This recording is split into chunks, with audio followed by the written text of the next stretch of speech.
asking the court to set aside 3 of Ramaphosa's decisions, which followed explosive allegations made by KZN Police Commissioner Nhlanhla Mkhwanazi. But Ramaphosa says the party's application is premature.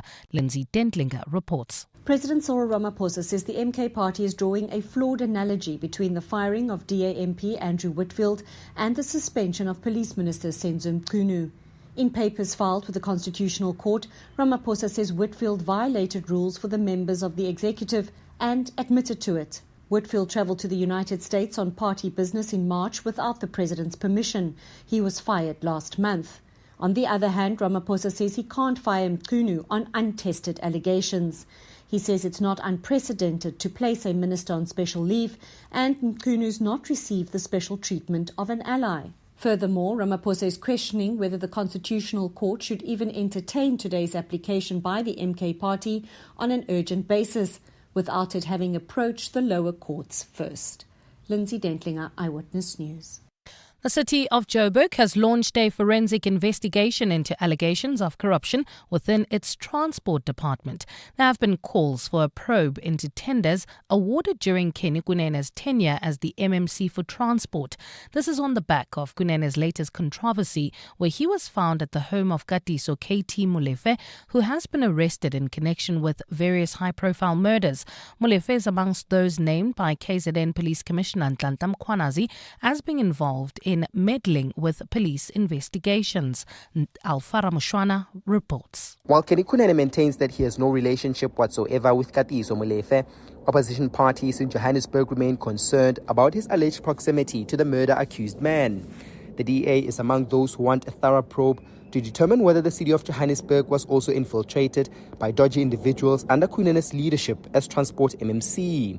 Johannesburg Mayor Tata Morero says he's aware of the ongoing concerns and has chosen to look into the allegations. We've taken steps that investigations will be undertaken. It's not only to transport. I think there was also concerns raised around city power. An investigation, a forensic investigation has been instituted. City power, on the other hand, has been making headlines with its CEO Chifularo Mashaba accused of nepotism.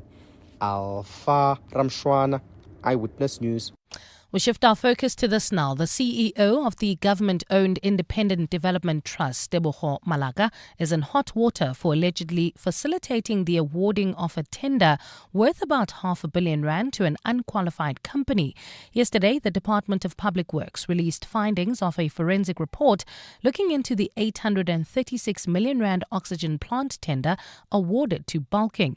The report found the award was irregular and has recommended disciplinary action be taken against some high-ranking officials. Thabiso Koba has more. Pressure swing absorption oxygen plants play a crucial role in cleaning the ambient air inside hospitals. IDT awarded an inflated tender worth about R423 million to a company called Bulking to supply these plants to 60 public hospitals. The forensic report says Bulking did not have accreditation from the South African Health Products Regulatory Authority to supply medical equipment. Public Works Minister Dean McPherson says the IDT CEO failed to exercise her oversight role. The report confirms that she relied entirely on internal SCM staff to assure her that the processes had followed proper procurement protocol. She did not verify any of the documentation. She did not act on any of the red flags raised by the Department of Health. She did not convene the necessary risk committees to assess the matter. McPherson says internal action will be taken against the CEO and he will be sharing the forensic reports with the Hawks for possible criminal investigation against all implicated officials. Thabiso Koba, Eyewitness News.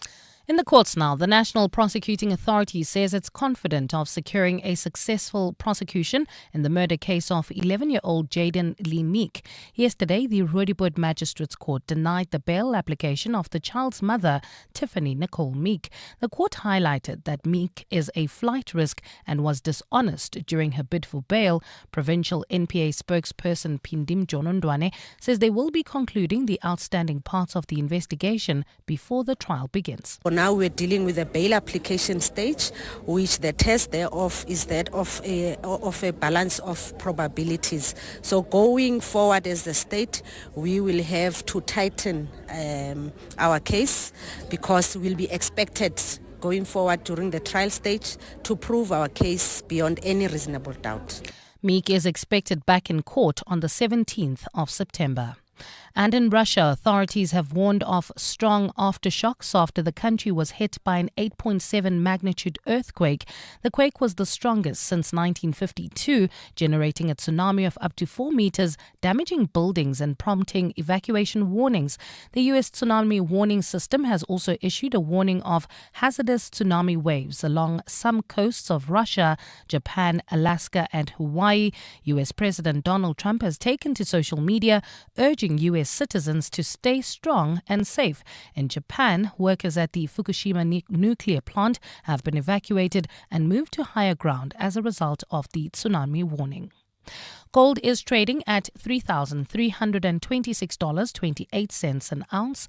The rand is at 17.87 to the dollar, 23.86 to the pound, 20.64 to the euro, and Brent crude oil is at $70.04 a barrel. And in the traffic, we've got some delays on the N3 North coming out of the Geldenhuys interchange. There's also a bit of a backup reported in Tembisa along Olifantsfontein Road, approaching the R21, and this is due to roadworks. And in your sport, Lucas Ribeiro named PSL's player and player of the season. That's 2 of the 4 awards he won last night. South African Peter Kutzer wins gold in the 100-meter backstroke at the World Swimming Champs. And Springbok coach Rassie Erasmus cuts the players' downtime, bringing them into a training camp earlier than scheduled. A fine day in store for Gauteng today. Joburg starting at lows of 2 degrees, peaking at 19. Pretoria 3 and 20. And Vereeniging a low of 0 and a high of 18. The top story in EWN this hour. President Cyril Ramaphosa is expected to defend his decision to place Police Minister Senzo Mchunu on special leave and to establish a commission of inquiry into corruption within the SAPS. EWN, in touch, in tune and independent. For the latest, visit ewn.co.za or download the EWN app. This is Breakfast with Bongani Bingwa on 702. Let's walk the talk.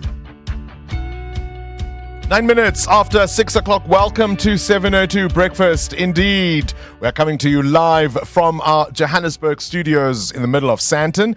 Welcome one, welcome all. Where are you listening to us from this morning? Are you in Orange Farm? Are you in Alexandra? Are you in Modderfontein? Are you in Diepsloot?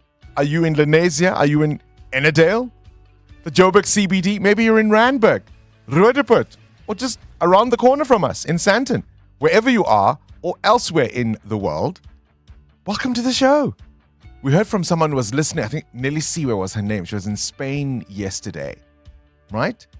We've heard from people in Kenya. We've heard from people in Ethiopia. We've heard from people in New York. It doesn't matter wherever you're listening to us. We are the station that aims to reach you around the world. On our menu today, we catch up with Crystal Alderson on the Africa Report, stories from the continent you should pay some attention to. And then we're going to be talking about joining forces to end human trafficking. We're speaking to the Deputy Minister of Justice and Constitutional Development. And we're also going to be speaking about a new thinking around maintenance defaulters. If you're somebody who has struggled to get maintenance from the other parent, I'd love to know your struggles and whether you think blacklisting those who do not contribute to the raising of their children.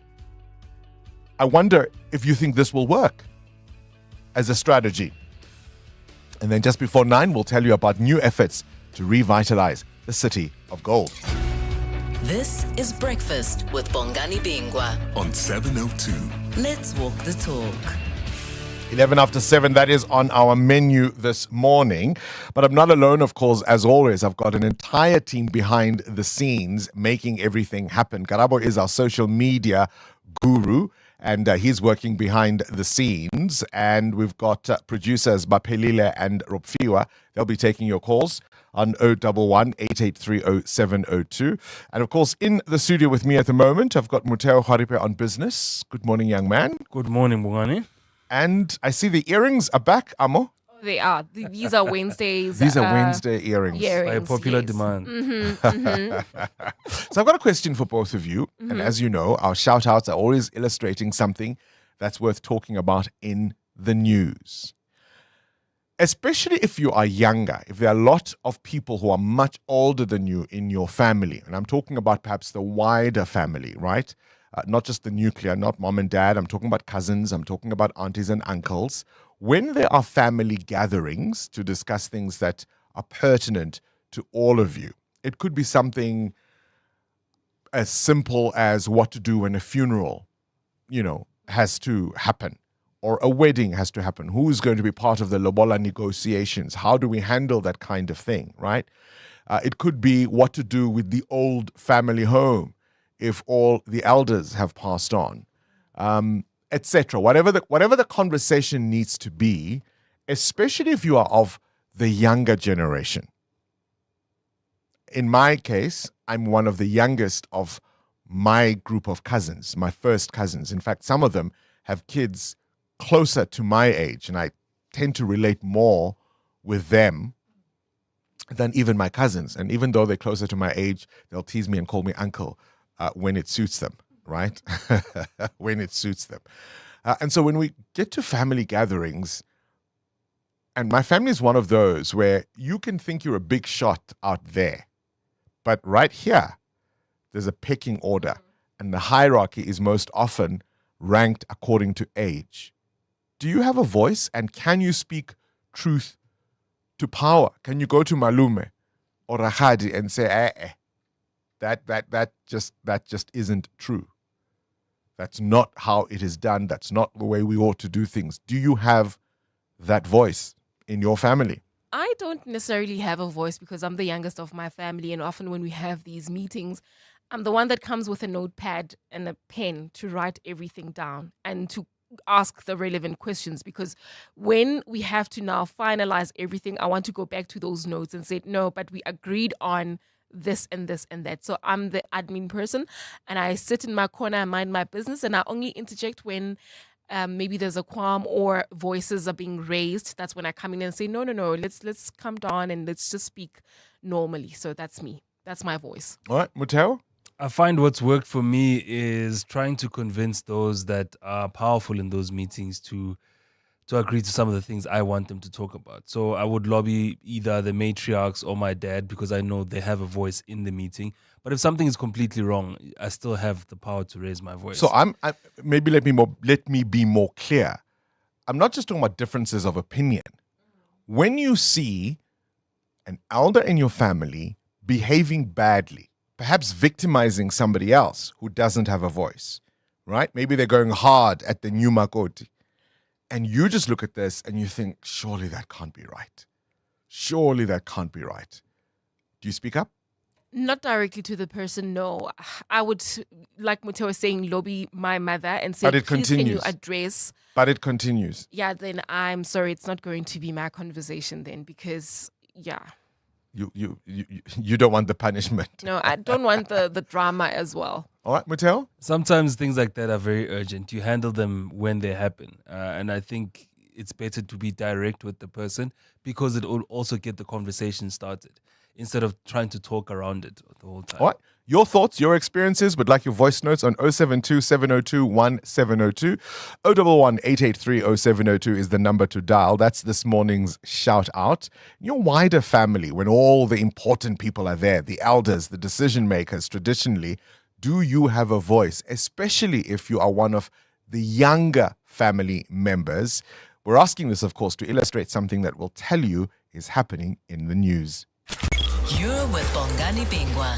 7:02 weekday mornings, 6 to 9 a.m. It's a 6:15. The top story in Eyewitness News this hour, the president defending his decision to place Police Minister Senzo Mchunu on special leave. This is, of course, a challenge. This is in response to a challenge, I should rather say, by the Mkhonto Wesizwe Party, who've gone all the way to the Constitutional Court. Remember yesterday, the president had until yesterday to submit his responding papers.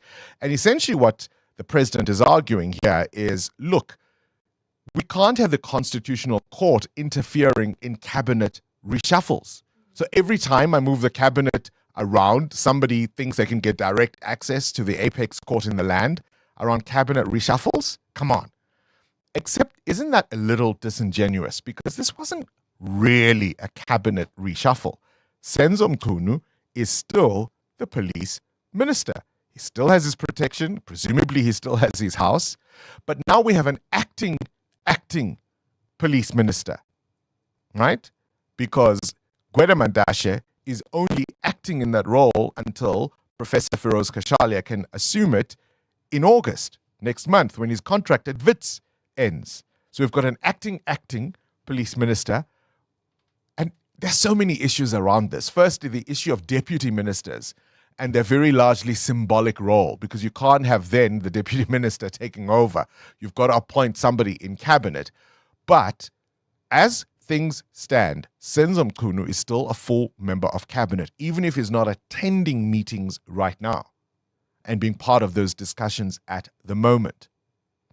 The MK party also wants the Commission of Inquiry looking into all of those allegations by General Mkhwanazi set aside, right?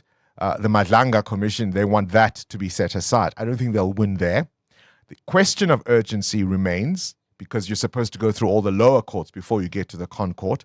Will they succeed? It remains to be seen. Let's walk the talk. 702. Mutel, you've got a question of your own, 18 after 6. I want to know from you and 702 Landers, Bongani, are you good at nailing deadlines? Are you somebody that will get the job done before, the time arrives? Or are you lastminute.com? 2 days, 1 day before you have a last-ditch attempt? Lastminute.com. I I'm always think so I've got disappointed. time. No, I always think I've got time. I'm so disappointed at you. I thought you are the guy who prepares ahead of time. You submit way earlier. Oh no, I'm so disappointed. Lastminute.com. I'm not lastminute.com. I plan my things. Like right now, I'm working on my daughter's recycled dress project. You know that last year we won Best Dressed, so we have to meet that standard again. So the last day they have to show up in their dresses is on Thursday. The dress is already, it's coming together. I'm hosting our next book club. Mm-hmm. Do you think I've started reading the book? Do you think I even have it yet? I've also got a seminar to attend as part of this fellowship that I am participating in. The reading pack was sent out on, I think, the 7th of July or thereabouts. They gave us a soft copy, but I've been waiting for the electronic copy to be delivered. In my defense, it was delivered to the wrong address. What's so it wrong with finally the soft arrived copy? yesterday. So now I don't have an excuse. So now I've got the pressure of book club and getting through all of this dense reading, which is mostly philosophy. Yeah. And it's not easy reading. And I've got to get through it all within the space of about 4 or 5 weeks. I find if it's something I'm not familiar with, I'll do it well ahead of time. But if it's something I'm really good at, I'll wait till last minute. Tata my chance.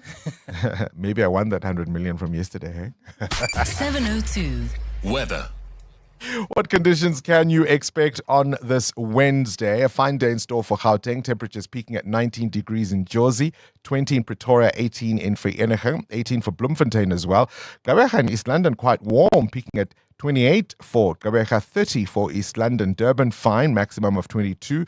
Your high in Cape Town is 16, and there you can expect cloudy skies and some showers. Hey, morning, Bongani and the team. A big shout out to you for calling out Deep Slut. People think we are so poor we can't even afford to listen to 702. Guess what? We are streaming. We are watching you live on YouTube and at the same time listening to you. EWN Traffic. Oh yes, 20 after 6. I forgot to tell you, we are streaming live on YouTube. You can catch us there.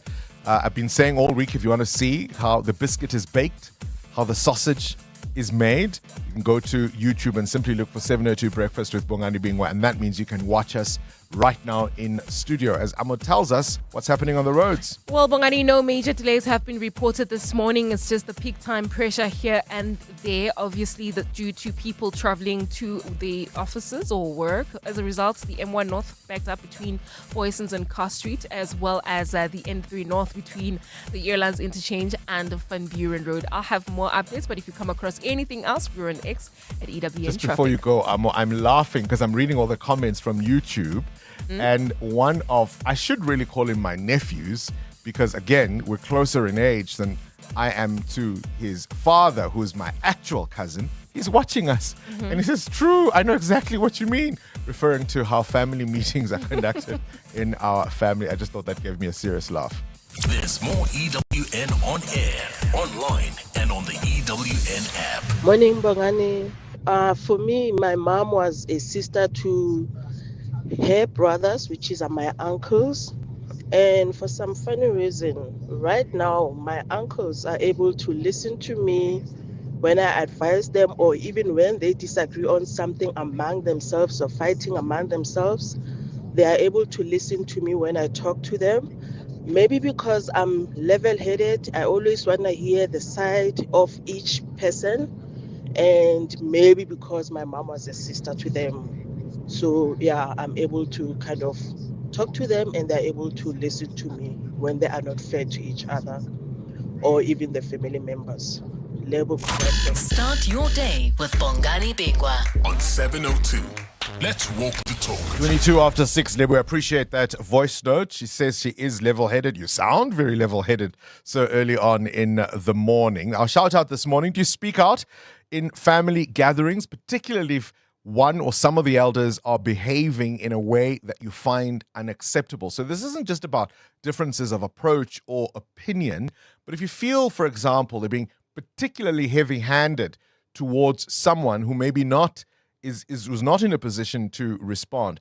You see this a lot around lobola negotiations, where you think, but goodness me, the uncle perhaps leading the negotiations has become completely unreasonable in what they think ought to be done.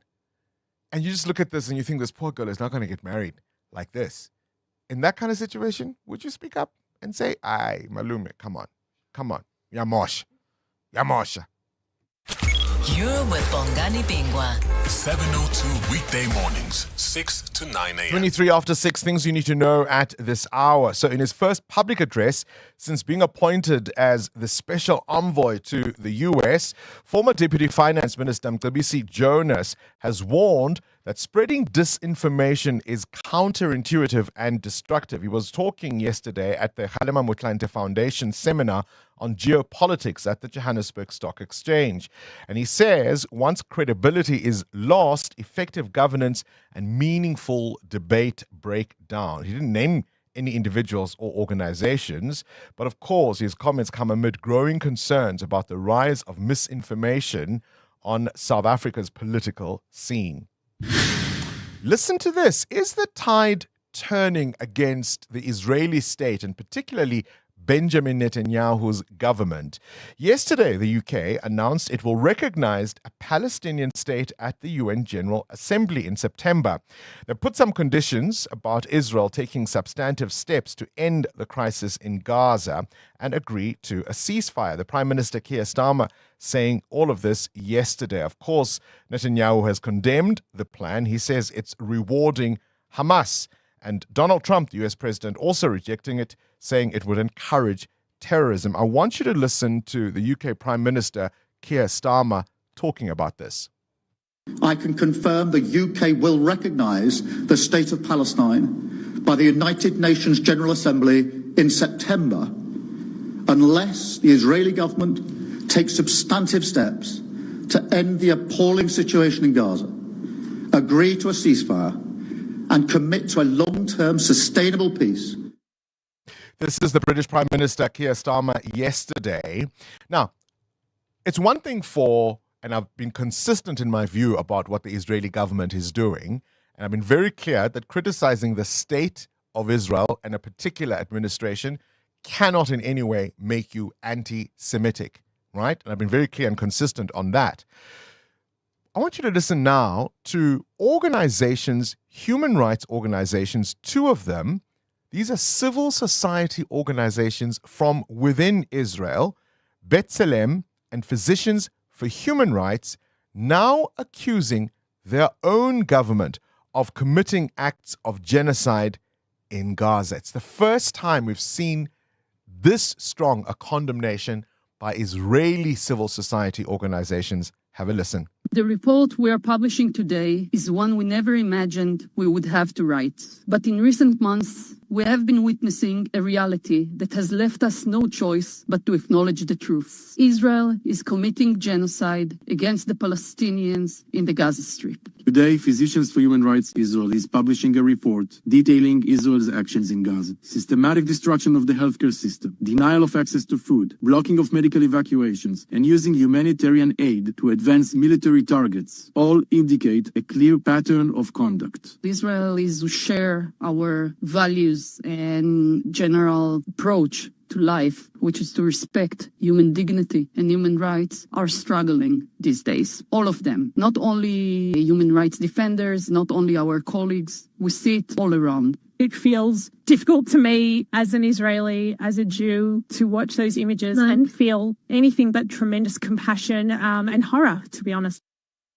Tremendous compassion and horror. The voices of condemnation are now coming from within Israel. I wonder if they're going to start calling them anti-Semitic too. Adam Gilchrist will tell us a story about a zoo in Germany that has killed 12 baboons after months of controversy over overcrowding. The zoo houses 43 of them in a facility that was designed for 25, and it's a story that has been quite controversial in Germany. Did you ever have a Beetle? A Volkswagen Beetle, either the original one or the later model that came out, I think, in the early 2000s, late 90s. Remember there was the yellow one and there was the blue one, I think? Well, on this day in 2003, the very last Volkswagen Beetle, number 21,529,464, rolled off the production line in Puebla, Mexico. The baby blue car was part of a 3,000-unit final edition and was sent to the Volkswagen Museum in Wolfsburg, Germany, marking the end of an era for that iconic model. And lastly, the legendary actor and former California governor Arnold Schwarzenegger turns 78 today. He was born on this day in 1947. The Austrian-American star rose from bodybuilding champion to Hollywood icon and later served 2 terms as California's governor from 2003 to 2011, Mr. Terminator. Do you know what else he's famous for? He's got 5 kids. 4 of them are from his wife, his former wife, Maria Shriver, and 1 son is from his former maid. So his wife and his maid, who were living in the same house, were both pregnant at the same time with his kids. And the wife didn't know for a very, very long time. Can you imagine? Sharing nappies, talking about how's your pregnancy going, maybe going to antenatal classes together, having baby showers, because the maid was part of the household. And Maria Shriver had always known Arnold was cheating. She could stomach the actresses, the models, and the other Hollywood people. But once it was within her own home, that was her breaking point. I'll play you a clip of how she says she had to deal with it later. But have you had a cheating spouse? Have you had a cheating spouse? And you knew it all along? What was your red line? What was that final moment where you said no? EWN Business. Time now for business news with Muteo Paripe. You're asking us, how good are we at nailing deadlines? Do you leave things until the last minute? Do you wrap it all up way before it is needed? Tell us about all of this. Of course, this Eyewitness News Business is brought to you by Bright. Bright doesn't just provide business insurance, they ensure your future success. Bright Insurance is a licensed insurer and authorized FSP. What prompts the question? Well, Bongani, the South African government has a matter of hours to pull out strained trade relations with the US out of the fire. The US has placed 30% tariffs on South African goods coming into effect on the 1st of August. The higher levy will come into effect on Friday unless the SA trade team convinces the US to reverse its stance. In a statement on Tuesday, Trade and Competition Minister Park Stau says South Africa has put forward various viable options to secure a good trade deal with the US. These will include commitments to importing $12 billion worth of US liquefied natural gas for at least 10 years, rolling out the carpet for US poultry exports under the 2016 tariff rate quota, and unlocking approximately $91 million in trade. This will include importing US blueberries into the South African market. Also committing South African firms to invest $3.3 billion in US industries such as mining and metals recycling, as well as joint ventures with the US in critical minerals, pharmaceuticals and agri-machinery. Now, the Trade Department also says the exemption of specific sectors from reciprocal tariffs to preserve supply chains is also on the table. This will include things like shipbuilding and counter-seasonal agricultural trade. Now, what's at stake? The higher operational costs for industries such as car makers and component manufacturers in South Africa, preferential rates for South Africa's citrus growers, a competitive advantage that they've enjoyed for the past 25 years.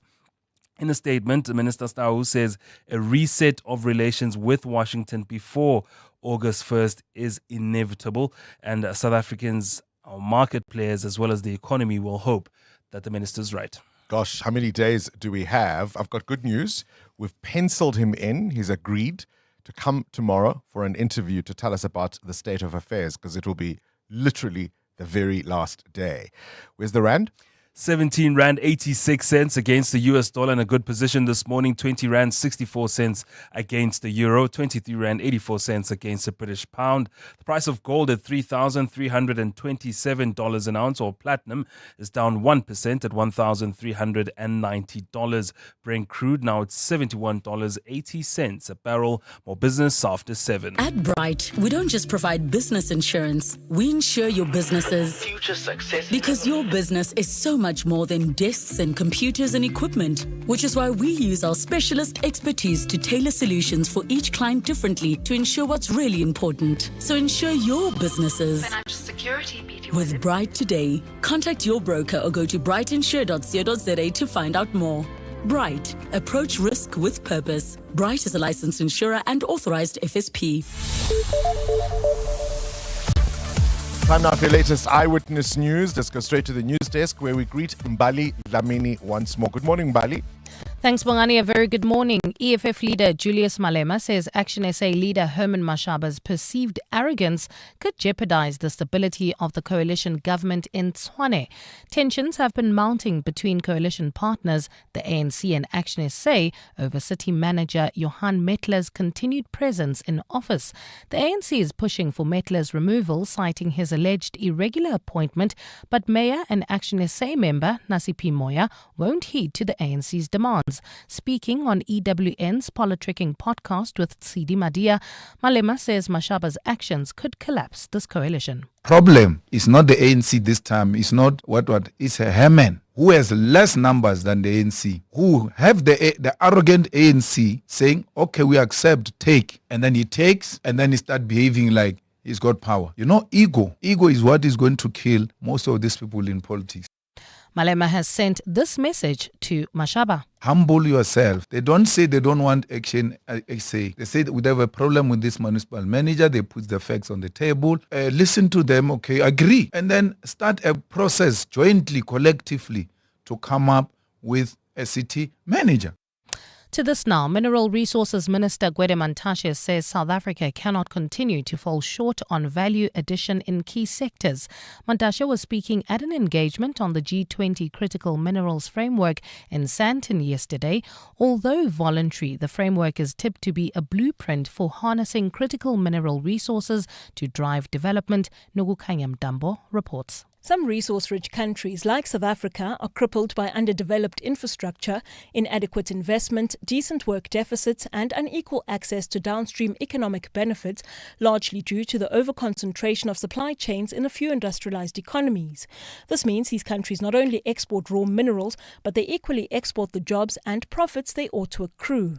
Mineral and Petroleum Resources Minister Gwede Mantashe says South Africa and the rest of the continent cannot be a part of a race to the bottom. system where Africa produces raw materials at low prices that are set on global markets and which add little value to its own economy. G20 countries and partners are encouraged to mobilize investment in value chains and infrastructure in close proximity to the point of protection. He says the G20 Critical Minerals Framework needs to address this and other challenges in the critical minerals value chain. Nogukhanya Mdambo, Eyewitness News. In the Western Cape, 3 alleged cop killers are expected to appear in the Muizenberg Magistrates Court today following their arrests earlier this week. The trio is accused of having a hand in the murder of 48-year-old Sergeant Lulama Njobeni in May of this year. Njobeni was shot and killed outside his home while on his way to work. Hawks spokesperson Zinzihani says officers received a tip-off and traced the suspects to where they were arrested. The acting provincial head of the Directorate for Priority Crime Investigation, Western Cape, Brigadier Mushavanduba Ramoba, commended the team. He praised the investigation team for following every lead relentlessly, which led to the arrest of the suspects. And in a developing story from Hawaii this morning, government has urged the public to cooperate with authorities and pay close attention to weather warnings. Governor Josh Green says those staying in low-lying areas need to get to higher ground. The island nation is currently under a full tsunami warning following a major earthquake in Russia. The quake was the strongest since 1952, generating a tsunami of up to 4 meters, damaging buildings and prompting evacuation warnings. Speaking during a press briefing a short while ago, Green says Hawaii is just a few hours away from impact. We've done several things. We are in communication with government leaders at all levels. So again, you can expect a tsunami wave to hit the state, and it will not just hit one beach. It will wrap around the islands very likely, therefore causing a wave in Hilo, in Kona, in Kauai, and on Maui. You have to be safe, and please do not come back out until we give you the all clear. Back here at home, a fine day in store for Gauteng today. Lows of between 0 and 3 degrees and highs of between 18 and 20. And in the traffic, we've got delays on the N1 South. This is between the Brockfontein interchange and Olifantsfontein Road. Peak time delays there if you're traveling in Centurion. We've got an accident reported on Lenshan Avenue. It happened right after Old Johannesburg Road, and it's causing heavy delays already. Please be on the lookout there. The top story in EWN, EFF leader Julius Malema says Action SA leader Herman Mashaba's perceived arrogance could jeopardize the stability of the coalition government in Tshwane. 702 delivers on the matters that matter to you. My name is Olinea, and what I love about 702 is the Clement Banyatela show. I didn't think that I would see Clement today. Thank you for sharing your thoughts, so we can deliver more on what matters to you. 702 listens. Let's walk the talk. Welcome to the brand new days. Sail the world with Norwegian Cruise Line, with more to see, more to do, and more to enjoy. Plus, upgrade your holiday with NCL's More at Sea for premium beverages, specialty dining, and much more. Think international cruising. Think NCL. For the best deals available, visit ncl.com or contact your travel agent. Restrictions apply. Welcome to the brand new days. Unfold extraordinary with the new Samsung Galaxy Z Fold 7 512 gig. Get it on a 6 gig Red Core plan from 1749 per month over 36 months. Experience cinematic viewing, seamless multitasking, and next level productivity. Pre-order yours today from Vodacom, Mzansi's winning 5G network. Available in-store and online. T's and C's apply. Further together, Vodacom. Let me get this right, Ron. You're a plumber by day and Pretoria's smoothest wedding DJ by night. Yeah, it started out as a passion and now I've got bookings until December. And a smoke machine that needs its own seatbelt. And you sold your car to buy a van through We Buy Cars. Brew, it was music to my ears. Zero admin, no long queues. They pulled in, checked it out, and before I knew it, I had cash in the bank. Now that's a banger. We Buy Cars. Geared for your passion, geared for you. At Bright, we don't just provide business insurance, we insure your business's future success. Because your business is so much more than desks and computers and equipment, which is why we use our specialist expertise to tailor solutions for each client differently to ensure what's really important. So insure your businesses. Financial security, BD. With Bright today, contact your broker or go to brightinsure.co.za to find out more. Bright, approach risk with purpose. Bright is a licensed insurer and authorized FSP. 702 WhatsApp Bongani on 072 702 1702. Bongani, are you talking about maintenance? Maintenance must not be one-sided, right? Because the baby belongs to both parents. So if I contribute, say, 2,000 rand a month, she must also contribute 2,000 rand. Or she must give me a list. And after giving me a list, say maybe whatever she wants is 4,000 rand. She must give me a list and 2,000 rand. I go or she goes and buy whatever the child wants and bring me the receipt. Because giving her money, and she's got other kids. So I'll be maintaining her other kids, which is not fair. Taru from Tipkuf. Thank you. Taru, you've got to be careful about what you're saying. Firstly, I think the priority ought to be your child. And there are a lot of costs associated with being the main caregiver. In other words, the parent at whose home the child lives. You've got to think about electricity. You've got to think about water. You've got to think about the cost of living in that home, whether it's a bond or whether it's rent. You've got to think about taking this child to and from school, what they eat, how many times they eat, what they wear. 2,000 rand for most people doesn't necessarily cut what is sufficient.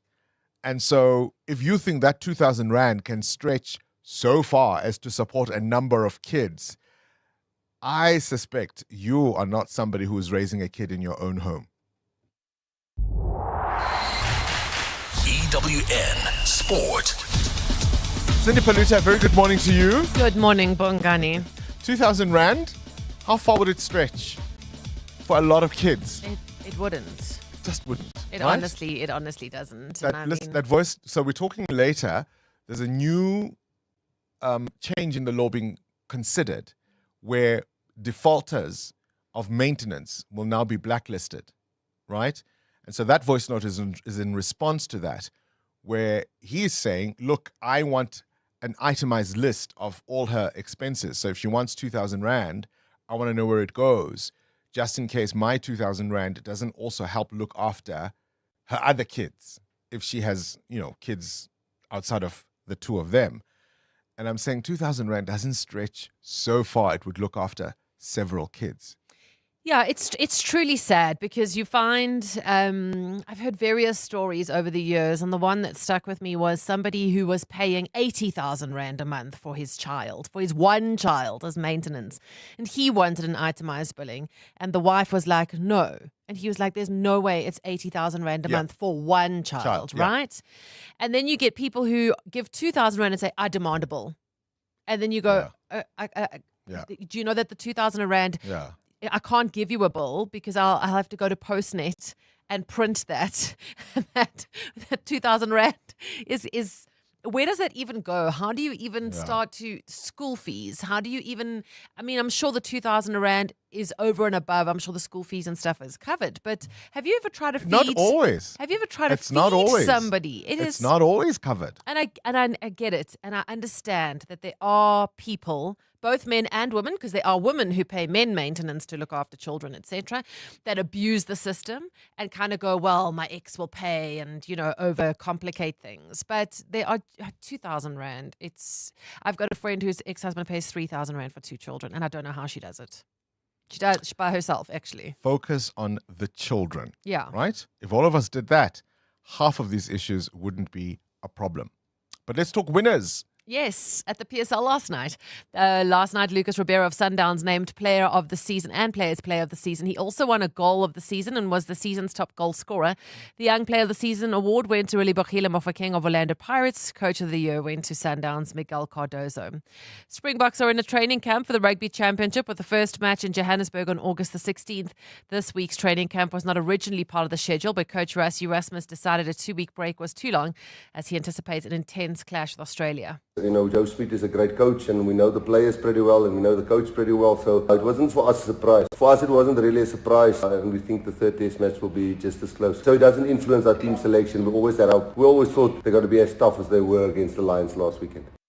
Coach Erasmus also confirmed he's got a fully fit squad except for Kanan Moody, who has an infection in his hand, and Cheslin Colby, who has a knee injury. Gold for Team South Africa in the pool yesterday. Peter Kutzer winning the men's 100-meter backstroke in a time of 51.85 seconds, which is a new African record and 0.14 seconds faster than his previous best. In cricket today, Zimbabwe hosting New Zealand in a first test starting at 10 a.m. And in New York, the gunman who killed 4 people in a skyscraper was targeting the NFL's head office but went to the wrong part of the building after taking the wrong lift. 27-year-old Shane Tamura was apparently carrying a note in which he blamed CTE for his mental illness. CTE is a degenerative brain disease caused by repeated head trauma, often suffered by NFL and rugby players. Tamura played football as a teenager but did not play in the NFL but still blames the NFL. Cindy Paluta, Eyewitness News Sport. The brainy kids of the Whiz Quiz On 702. Good morning, Bongani and the breakfast team. My name is Waruna More. I am 13 years old. I reside in Protea Clan, extension 14. I am educated at Spark Soweto. I am in the 7th grade, and when I grow up, I want to be a Formula 1 driver. I am very much ecstatic to play the Whiz Quiz with you today. Waruna, how fast can you go to 10,000 Rand? EWN Traffic. 13 to 7, this Eyewitness News Traffic is brought to you by Outsurance in partnership with 702. That crash in Centurion. Amo, do you have an update? It's causing heavy delays, Bongani, coming out of Old Johannesburg Road. Please be on the lookout there. It's in the Centurion area, as you say, Lenshin Avenue, and it's causing massive queues within this area. So please try to avoid the scene. You can stick onto the N14 through the N1 North if you're heading towards areas like Littleton as well as the CBD. If you are traveling on the N1 South, delays between the Brockfontein Interchange and Olifantsfontein Road. There's also queuing traffic in 4 ways along Winnie Mandela Drive, Paulshof, as well as Cedar and Witkoppen Road. Those routes are heavily backed up, obviously due to several junctions that are out of order. Please be patient on the roads. We'll have more updates for you. Stay tuned. There's more EWN on air, online, and on the EWN app. The Outsurance pointsmen know that every car on the road carries a story. There's a car full of groceries and a lady who will be attempting to make her mother-in-law's famous recipe for the family dinner tonight. 5 months of sugar. The Outsurance pointsmen know it's not just a car in traffic, it's butterflies and a potential bonding moment. Every story is different and every story matters. That's why the Outsurance pointsmen have been doing what they do since 2005 in proud partnership with 702. Outsurance is a licensed insurer and FSP. 702.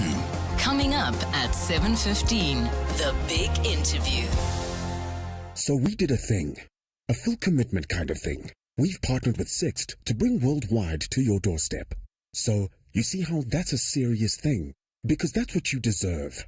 We know you're the GOAT, so premium it is. Premium service, premium vehicles, premium you, premium us. Sani Sixt is all about adding extra to ordinary. Extra reach, extra countries, so you can be extra premium worldwide. Be the greatest of all time and rent Sani Sixt. You could binge watch a 3rd season this weekend. Or you could grab the new Berry Blue sports drink from Aquila Vive and get moving. Blue has never tasted so good. Bursting with bold berry flavor, packed with electrolytes and vitamins, and free from colorants. Aquila Vive sports and power drinks. Let's move. Business Outsurance are experts in business insurance for general practitioners, dentists, orthodontists, surgeons, and other medical specialists. Guveni. It's so nice to know the business risk is taken care of by Business Outsurance. The call center is just a dream to deal with. Very seamless, easy experience, and it just feels like the people we're talking to on the other line understand our needs. Switch to Business Outsurance and you could get a massive 20% discount on your business insurance premium. Visit outsurance.co.za. Switch and save today. Licensed insurer and FSP. TCs and information online. Join us. Let's walk the talk. This is 702. Good morning, Bongani team. In regards to family gatherings, when you need to raise your voice, I think don't push around. You need to go straight to the point. You need to be able to emphasize your point and be very firm. However, you also need to be very polite and respectful, because remember, a good advice is often compromised by the approach. So the way you present yourself, the way you talk about it, can also compromise your point. So you just need to be a bit firm, and then be respectful at the same time, so that people can hear you out. And also that you must not be a person who's always talking every now and then. They must know that when this guy comes, he has got a point and he needs to address it, and they'll all give you their ears. This is Courage in Pretoria. All right, good morning, Bongani. Yeah, very interesting. Yeah, something that is wrong in the meeting, we had to speak out. I had to speak up, because what happened is age is just a number, but if you misbehave, and then we need to call you into order, because things will get out of hand for all of us. Yeah, thanks. It's Clement in Mamelodi. Thank you. Bye. Hey, morning, Bongani mfowethu Romula. I think, my brother, the issue is with families, the one who has money is the one who is listened to. And unfortunately, the one who is not working a fancy job will always be sidelined, and his views are sidelined. Unfortunately, that's the way it is. People value money rather than rags. Yeah, I mean, unfortunately, in some families, that is the case. The weight of your pocket seems to be what is considered in terms of your opinions and your standing in the family. We're using this shout out, of course, to illustrate now organizations, human rights organizations within the state of Israel are describing what's unfolding in Gaza as genocide. Of course, some of us have been saying it consistently all along. And if they are the ones calling it out, one wonders if it'll make any difference. Who is the whizziest of them all?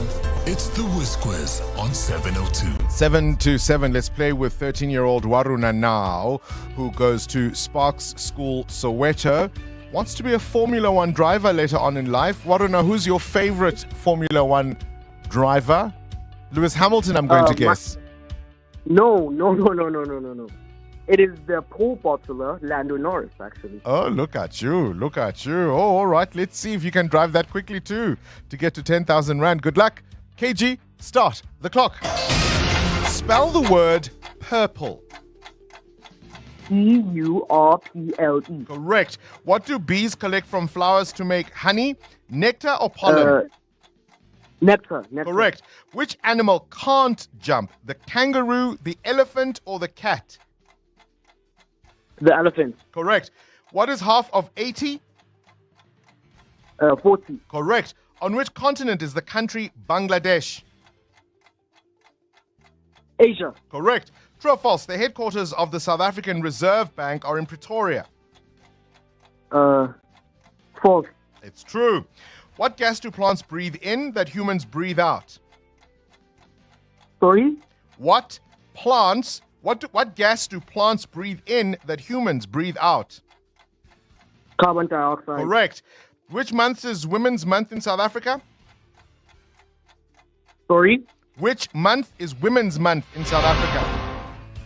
The answer would have been August. Waruna, not a bad round. You walk away with 6 correct answers. That means you've won 600 Rand. If you're age 10 to 13, send us a WhatsApp voice note and we could be calling you to play the Whiz Quiz. The brainy kids of the Whiz Quiz on 702. Coming up in the next hour, what's the question? And it's brought to you by Outsurance. Up to 3,000 Rand in cash is up for grabs. You send us an answer based on something you heard in the show that piqued your interest, and for that you win 1,000 Rand. WhatsApp us your name and the answer to 072 702 1702. A little later, someone else will ask the question to win 2,000 Rand. Remember, you stand a better chance of being selected if you've SMS'd out to Outsurance and got yourself a quote. So do it now. SMS out to 45142 and you could save on your car insurance. 702. The Africa Report with Crystal Odison. Let's catch up now with stories from the rest of the continent you need to pay some attention to. Crystal, let's start in Ghana, shall we? We're seeing there the central bank taking steps to regulate the cryptocurrency industry in that country. What are they doing? Are they licensing platforms?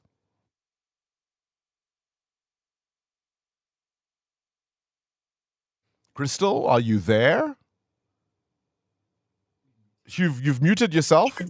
Good morning, Bongani. Always helps to unmute yourself. All right, you heard me. We're starting in Ghana, and I'm saying the central bank there are taking steps to regulate the cryptocurrency industry in that country. I'm asking, what are they doing? Are they licensing platforms?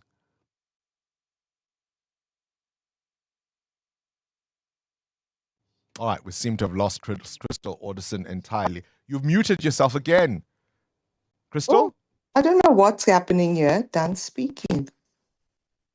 What the hell? We can hear you now. Maybe Bongani, apologies. I don't know what's happening here with this phone this morning. But first, in terms of context, believe it or not, between 2022 and 2023, sub-Saharan Africa, it actually had the region with the highest amount of Bitcoin transactions. We're looking at more than North America, 9.3%. And so, of course, with governments trying to look at how to close the loopholes, Ghana is now saying their central bank plans to license cryptocurrency platforms to capture the digital asset transactions in the formal economy. So the bank now says they're finalizing their regulatory framework that will guide how exactly banks, people, and of course the central bank will do these transactions. And they said that the proposed law will, of course, help the West African country to boost cross-border trade, attract investments, and of course collect financial details and taxes to the fiscus that they desperately need. So we see, according to analysis from Ghana, between July 2023 and June 2024, transactions on the Bitcoin sort of global platform stood at around $3 billion.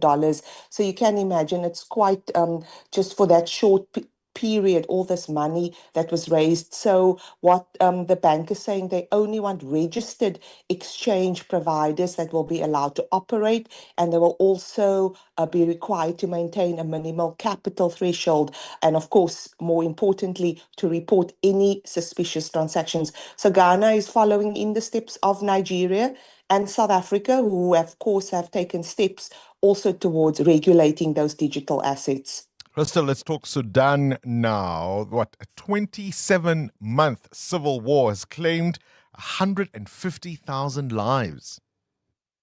And the humanitarian catastrophe is unbelievable. And it's not stopped, Bongani. It's still ongoing. But now a coalition led by the paramilitary group, the RSF, who has been party to this conflict, has now basically announced its self-declared parallel government, which of course is just really not good. So the RSF says they have established this council, a 15-member council, which of course will be led by the military leader, General Hemedi, and he will lead this presidential council, and they pledge to build democracy and decentralize, and they promise Sudan that this is based on freedom, justice, and equality. Now, this is really not good news for the country, Bongani, because how can you have a parallel state within already a failed state, within a country that is at war, within a country where people are displaced, people are being killed on a daily basis.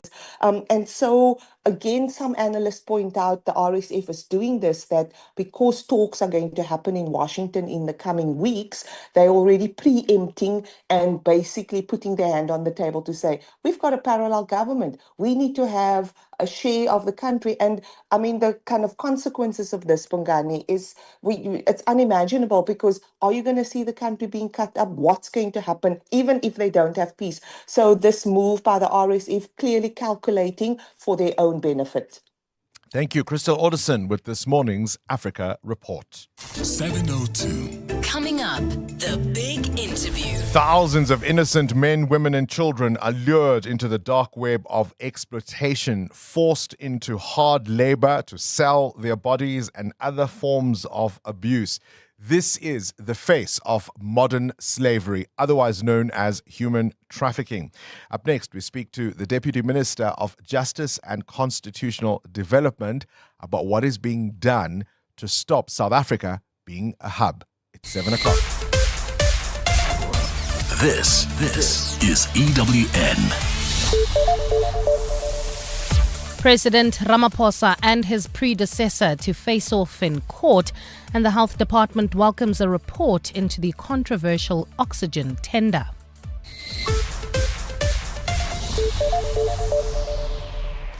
Good morning, I'm Bali Zamini. A presidential legal battle will play out in the Constitutional Court this morning. This is where the MK party and its leader, former President Jacob Zuma, are set to challenge President Cyril Ramaphosa's recent decision to place Police Minister Senzo Mchunu on special leave. The MK party approached the Apex Court on an urgent basis, wanting Mchunu's suspension, the appointment of an acting minister, and the institution of a Judicial Commission of Inquiry set aside. Earlier this month, Ramaphosa made the decision based on an explosive media briefing by KZN Police Commissioner Nhlanhla Mkhwanazi.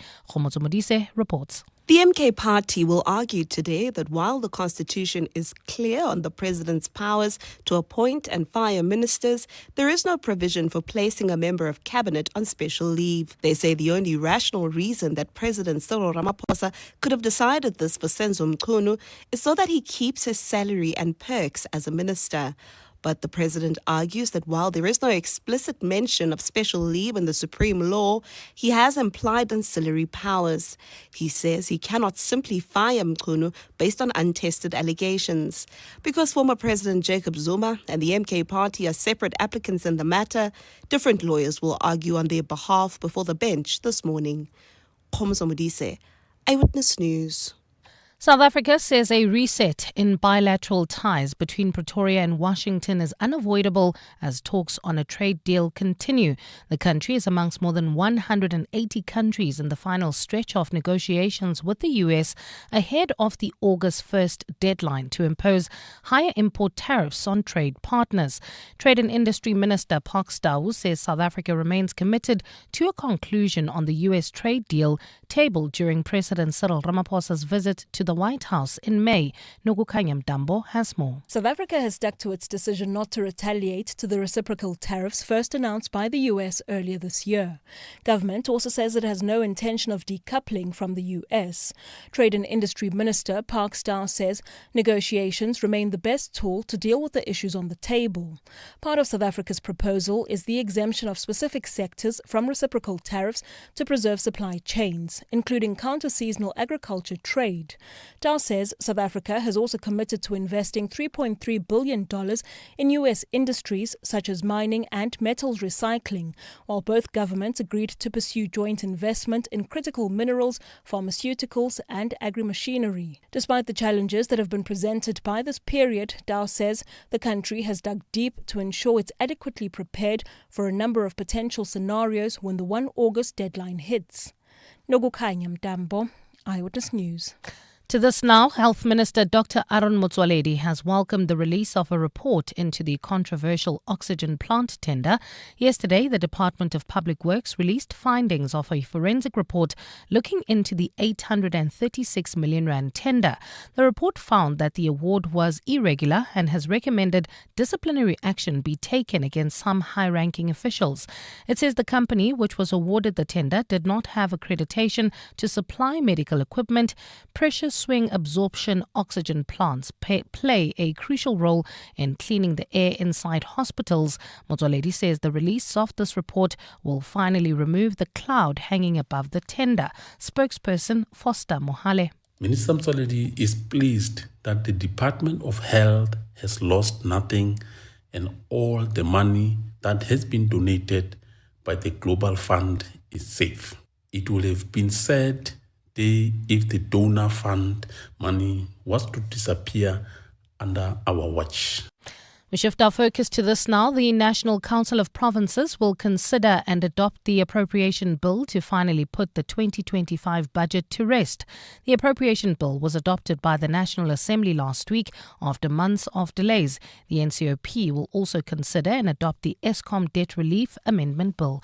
Babalo Ndenze has the details. As is the case with all money bills that accompany the budget, the NCOP also has to approve them to pave the way for the finalization of the budget process. The appropriation bill provides for the apportioning of funds from the National Revenue Fund for the 2025-2026 financial year. This includes transfers to provinces and municipalities through conditional grants, equitable shares, and other funding methods. Select Committee on Appropriations Chairperson Didi Maolo-Lehwase said yesterday that this was one of the longest terms due to the lengthy budget process. Colleagues, this also marks the final and official sitting of the committee, which will be our last one of the very longest second term of 2025 parliamentary program. Once the NCOP adopts the appropriation bill, departments will receive their full allocations to implement their various programs. Babalo Ndenze, Eyewitness News.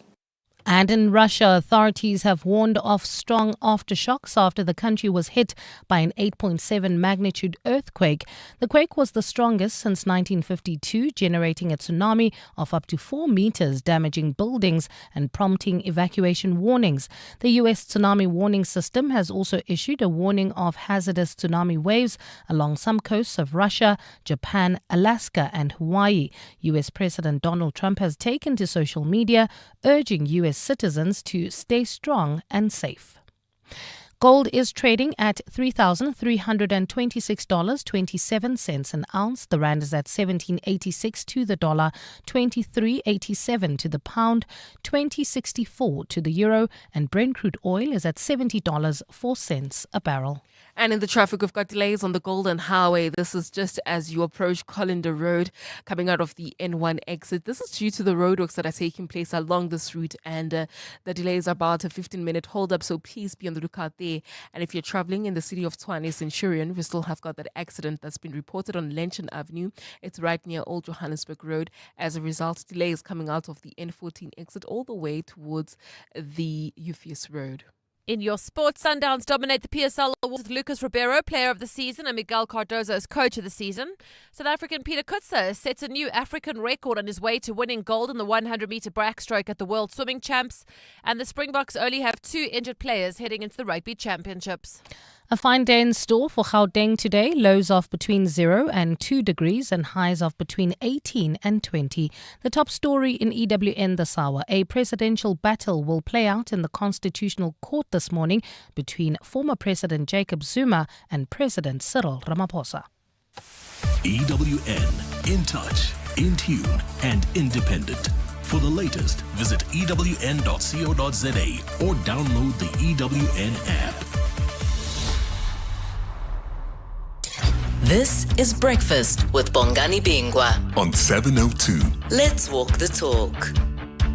8 minutes after 7 o'clock. It's a really, really fascinating time in South Africa, particularly for those who are interested in matters related to the law. So the urgent application by the former President Jacob Zuma to the Constitutional Court to set aside President Ramaphosa's decision to place the Police Minister Senzo Mchunu on special leave is being challenged because the MKP and Jacob Zuma not only want that decision set aside, they're also questioning the appointment of a commission of inquiry into those allegations made by the KZN Police Commissioner, Lieutenant General Nhlanhla Mkhwanazi. Now, yesterday, the president, that was the deadline he had. This is now Ramaphosa. To respond to that challenge, and they filed their papers. And one of the things the president is arguing with his team is that it would raise serious questions around how the executive works. He says, I can't be having cabinet reshuffles or appointments, for that matter, subject to legal reviews every time somebody doesn't like it. That's the argument he is making. You might ask the question, but was it a cabinet reshuffle though? Right? Because we now have a police minister and an acting police minister Professor Feroz Kashalia will be sworn in as the police minister, but presumably, if the Madlanga Commission were to clear Senzo Mkhunu, he'd come back. Do you see what I mean? It's not that clear cut. This is Breakfast with Bongani Bingwa on 702. Let's walk the talk. Where I think the president might have some ground is the argument already conceded by Advocate Dalimpofu, who is, of course, leading the MK matter, the urgency of the court hearing this, because as you know, of course, matters need to go through the lower courts before they go all the way to the Constitutional Court. But Dalimpofu arguing that the urgency of the case means they ought to have direct access to the Constitutional Court.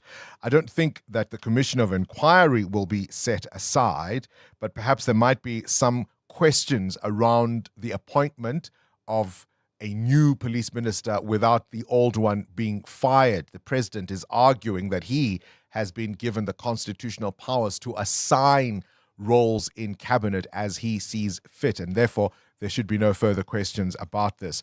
We will see where that story ends up. You're with Bongani Bingwa. 702 weekday mornings, 6 to 9 a.m. Whose genocide is it anyway, is the question I was asking a little earlier on, because South Africa, for example, has launched an international case against the state of Israel, arguing that what's unfolding in Gaza is indeed genocide. There have been many defenders of the state of Israel who've accused those of us who've consistently called it as that as being anti-Semitic. Now we are hearing from human rights organizations within the state of Israel. B'Tselem and Physicians for Human Rights are accusing their own government of committing acts of genocide. And I want you to listen to somebody who's had, shall we call it, a Damascus conversion. This is the international broadcaster Piers Morgan, who essentially initially started defending what Israel was doing in Gaza. And over time, even his eyes have been opened up. So you now not only have people within the state of Israel, you have those who supported it initially, as far as all of this is concerned, coming out to say what has been plain obvious to many of us. That's what's going to happen in 20 years' time. It will turn out, I believe, and I hate the fact that this is almost certainly what's going to happen, there will have been an ethnic cleansing of the Gazans. They will no longer, if this carries on, be in Gaza. And there will be widespread evidence of war crimes, including how did 20,000 children die? Is it true that children were being used as target practice by the IDF, as a British doctor said on British national television 3 days ago, literally used for target practice? Now, I'm sure if we ask the IDF about that, they'll say, we're launching an investigation. We're launching an inquiry. Actually, this doctor sounds like he's pro-Hamas. Actually, blah, blah, blah, blah, blah, blah, blah. The same thing that is said every time, because journalists aren't allowed in to verify either way. And when you block the journalists, you block the truth. Somebody who's been unequivocal in his view about what's unfolding is now the French President, Emmanuel Macron. During his recent state visit to the United Kingdom, he addressed the British Parliament and called on the UK to formally recognize the state of Palestine. And that's what he said.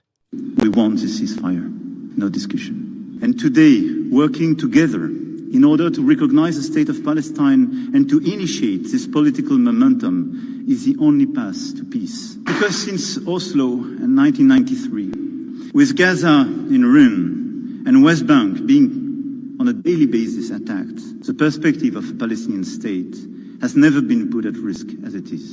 And the objective of a recognition is not just making our duty, but this is as well reopening a political perspective and refusing just an answer based on security.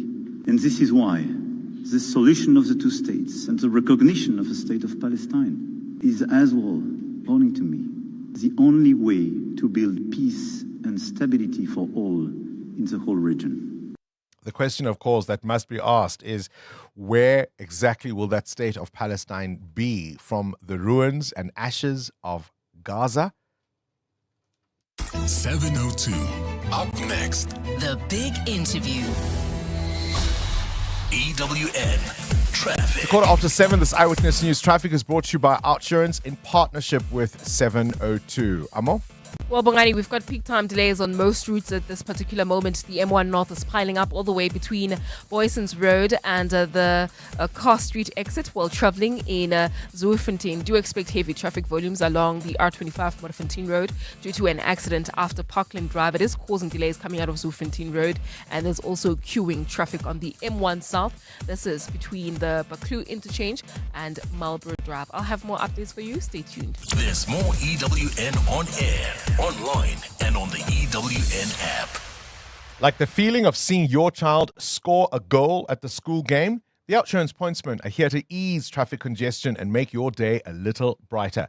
Because nobody likes a traffic jam.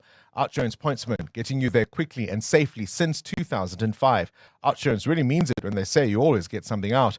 In proud partnership with 702. Show them some love online using hashtag pointsmanlove. Outsurance is a licensed insurer and FSP. 702. The Big Interview With Bongani Bingwa. Blood splattered on windows.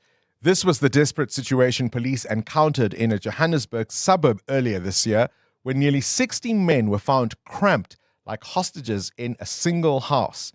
This is the face of modern slavery, more euphemistically called human trafficking. Men, women, boys, and girls are moved, often against their own wills, through multiple borders and end up as sex slaves or doing hard labor in foreign countries. Often with the promises of job opportunities, they are smuggled at some cost to their traffickers and therefore are unable to escape their fate when the truth of the situation becomes clear. Until the money that was spent to bring them is paid, they are quite literally owned, and they must do as they are told or face punishments. South Africa has, and here's that phrase again, porous borders, and has therefore become a smuggler's paradise. We're joined now to talk about this and, of course, a dialogue around human trafficking by the Deputy Minister of Justice and Constitutional Development, Andries Nel. A very good morning to you and a pleasure to have you back on our program. Very, very good morning, and thank you so much for this opportunity to address a very, very important issue facing the world and our country. So this year, the theme is human trafficking is organized crime, end exploitation. And the idea is to shine a spotlight on the urgent need to dismantle these vast criminal networks behind this problem. Indeed. We today are marking the United Nations Day against trafficking in persons, and as you very correctly point out, the theme is human trafficking is organized crime, end exploitation. We're holding it at the Cape Town International Airport exactly to focus on the issue of our ports of entry. Now, ports of entry pose both a very serious risk because that is where these syndicates and others use to smuggle, to traffic people in. But it's also an opportunity for law enforcement working together with civil society, international organizations, and also, in the case of today, airlines. We are going to be playing an important role with Emirates, who, by virtue of the routes that they travel, are particularly exposed to issues of trafficking in persons. By doing that, we hope to also raise public awareness, but also to contribute to training our border management agency and law enforcement agencies on how to be alert, to be able to detect trafficking, but also very importantly to identify victims so that they can be supported. Allow me to take a detour, if you will. We'll come back to how law enforcement can deal with some of these issues, but just to paint a picture of what happens to these people. In my introduction, I said, look, They are lured into this web of exploitation. At times, they're promised big jobs in the city of gold or wherever else they might be going to. South Africa is a hub, both as a transit point and as a destination. So what are some of the worst abuses you have heard reported? Can I come back to that specific, and I will. And there are some real horror stories, and some of them have been part of our national dialogue recently, and some of the court cases that have been very successfully prosecuted and resulted in life term imprisonment sentences. But I just want to come back to your intro, where you referenced the group of Ethiopian nationals the 60 who were men. found. 60 men found in Lombardy East. Yes. But I think I'm very happy that you raised that example, because it gives us the opportunity to make the very important distinction between human trafficking, which really amounts to exploitation through the use of either force, fraud, or coercion. But that's to be distinguished from smuggling of migrants. And I think what happened in Lombardy East with the Ethiopian nationals was much closer to the smuggling of migrants. They maintain that they have not been trafficked. They affirmatively don't want the status of victims of trafficking. They want to be regarded as refugees.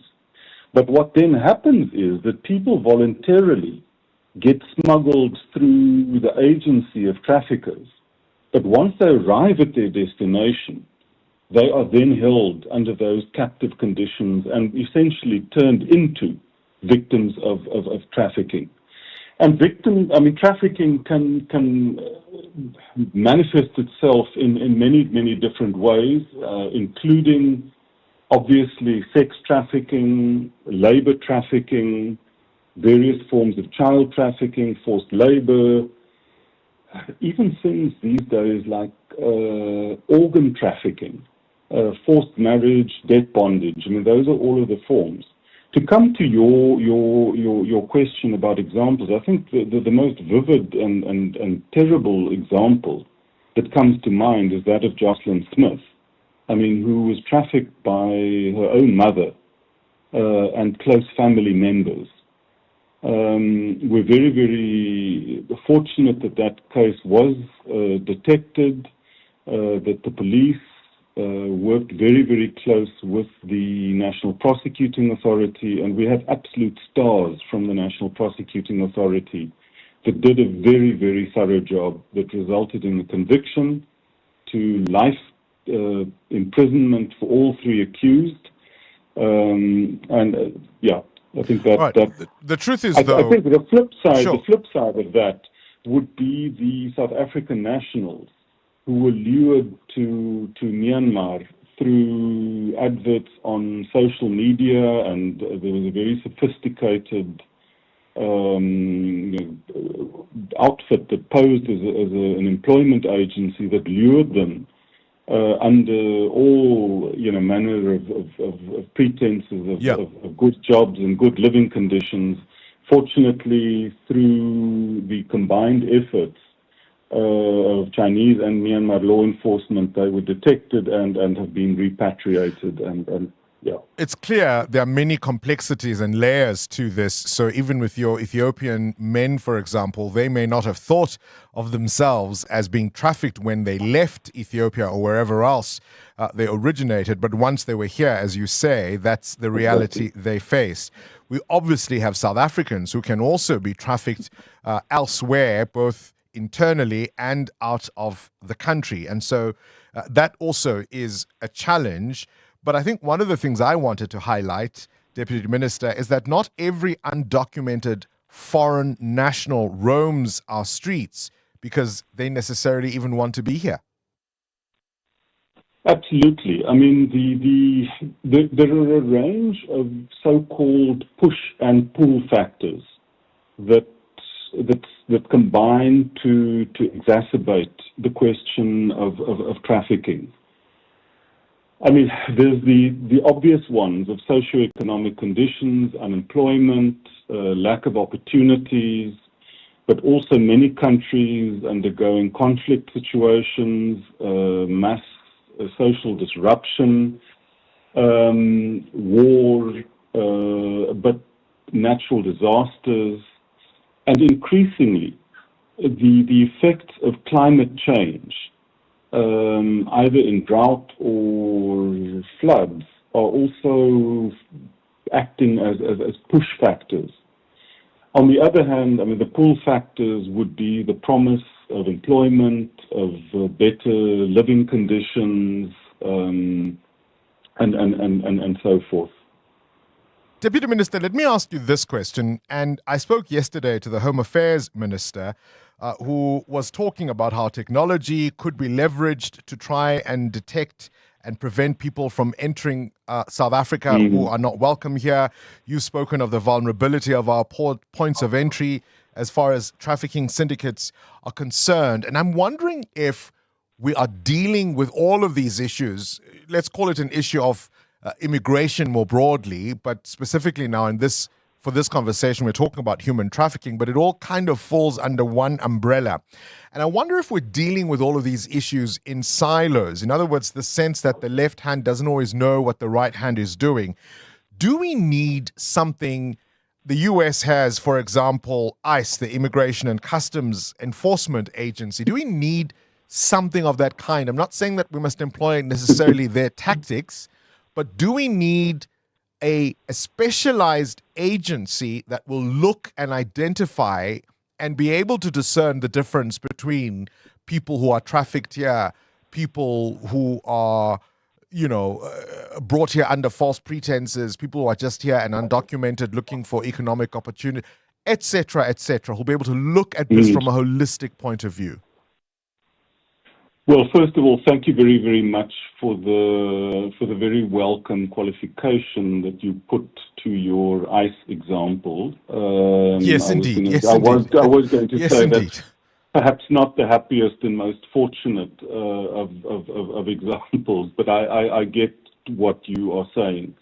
And I think we have already moved in that direction through the Border Management Agency. I mean, yes, but they're at the border. That's the problem. They're at the border. No. Very, very correct. But I think you would recall that before the establishment of the Border Management Agency, you had all of these different departments, police, defense, customs, SARS, in the form of customs and excise, home affairs, all operating in silos at the very ports of entry. At least we've now moved to the consolidation of that at our ports of entry. In respect of human trafficking, what we have is a national policy framework on trafficking in persons and a national, coordinating structure, a national task team, also with provincial ones. What's significant about today's event is that we will be establishing a task team for this particular port of entry, the Cape Town Airport, and also launching a guideline, a manual to assist and guide those working in this field. So there is coordination amongst the different government departments and agencies, together with civil society and international partners. But I think the point that you make is a very important one that we need in government to take further with our counterparts in Home Affairs and others. Andrew Snell is the Deputy Minister of Justice and Constitutional Development. Thank you for your time. Yes, I think the point is made. The Border Management Authority works at the borders, and you heard from the Home Affairs Minister yesterday how underfunded they are to be able to do the work they do. But once people are in, it doesn't seem to me that there's a coordinated way to figure out who they are, where they are, why they are here. I'm not at all suggesting we employ ICE tactics, but let's have a plan, because it seems to me we talk about our porous borders as if it's a fait accompli, that once in, there's nothing that could be done about it. EWN Business. Business news now. Mutewa Boxer growing stronger. They've opened 7 superstores and 10 liquor stores. Yeah, Bongani retailer Boxer has recorded a 12% increase in revenue for the 4 months to June, reporting 4% growth on a like-on-like basis. Boxer says its internal food inflation has remained low at negative 0.6%. The affordable groceries business says it remains confident it is on track to meet its target for double-digit turnovers this year.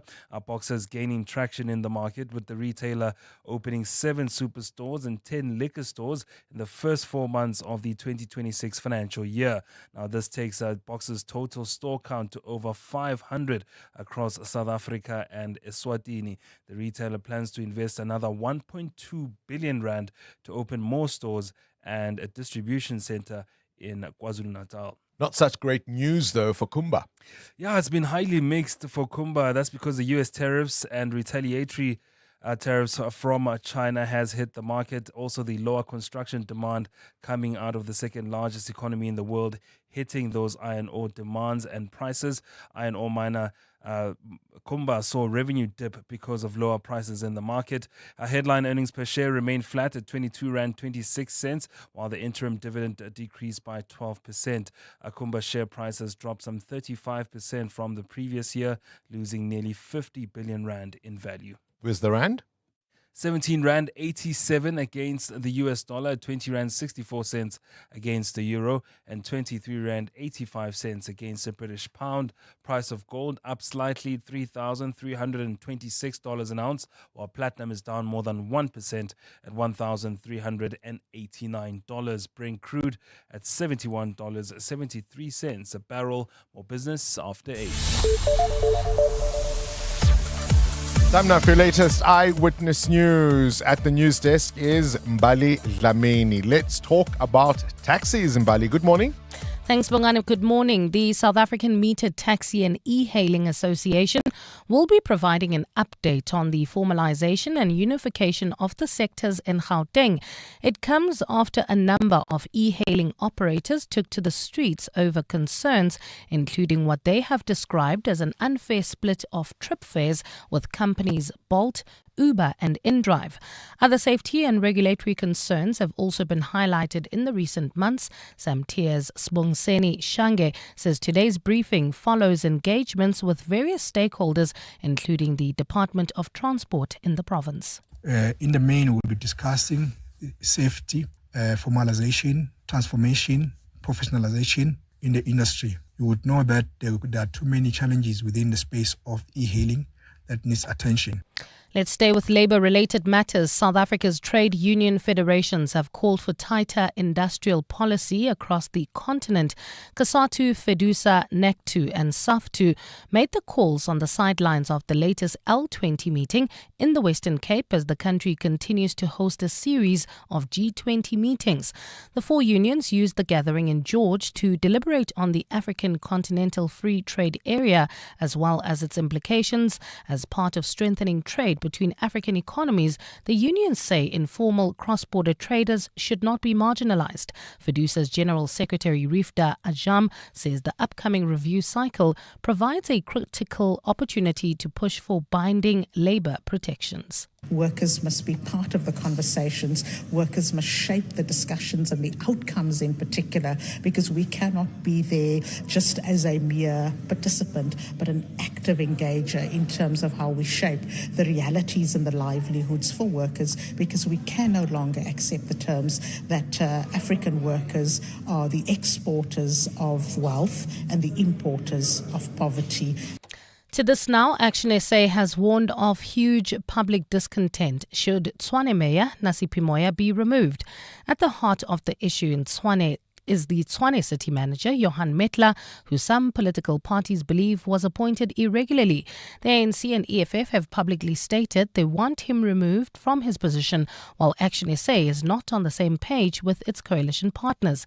Yesterday, Action SA held a media briefing in Pretoria where it reaffirmed its commitment to the coalition government.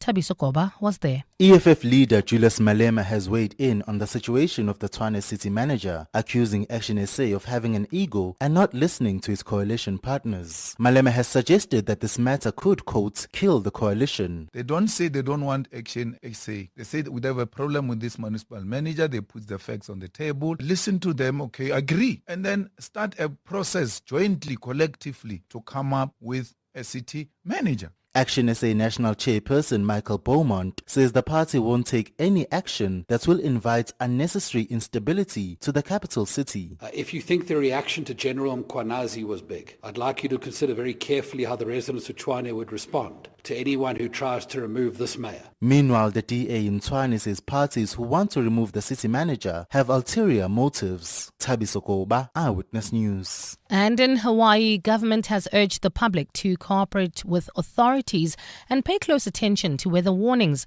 Governor Josh Green says those staying in low-lying areas need to get to higher ground. The island nation is currently under a full tsunami warning following a major earthquake in Russia. The quake was the strongest since 1952, generating a tsunami of up to 4 meters, damaging buildings and prompting evacuation warnings. Speaking during a press briefing this morning, Green says Hawaii is just a few hours away from impact. We've done several things. We are in communication with government leaders at all levels. So again, you can expect a tsunami wave to hit the state, and it will not just hit one beach. It will wrap around the islands very likely, therefore causing a wave in Hilo, in Kona, and in Kauai, and on Maui. You have to be safe, and please do not come back out until we give you the all clear. A fine day in store for Gauteng today, temperatures peaking at highs of between 18 and 20 degrees. And in the traffic, we've got heavy delays on the M1 North between the Boysons Road exit and Carr Street while travelling not far from the M1. We've got more traffic volumes reported along Boysons Road approaching the M2 exit.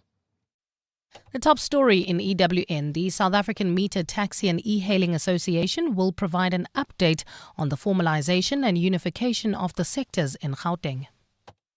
This past Sunday, Joburg walked the talk together.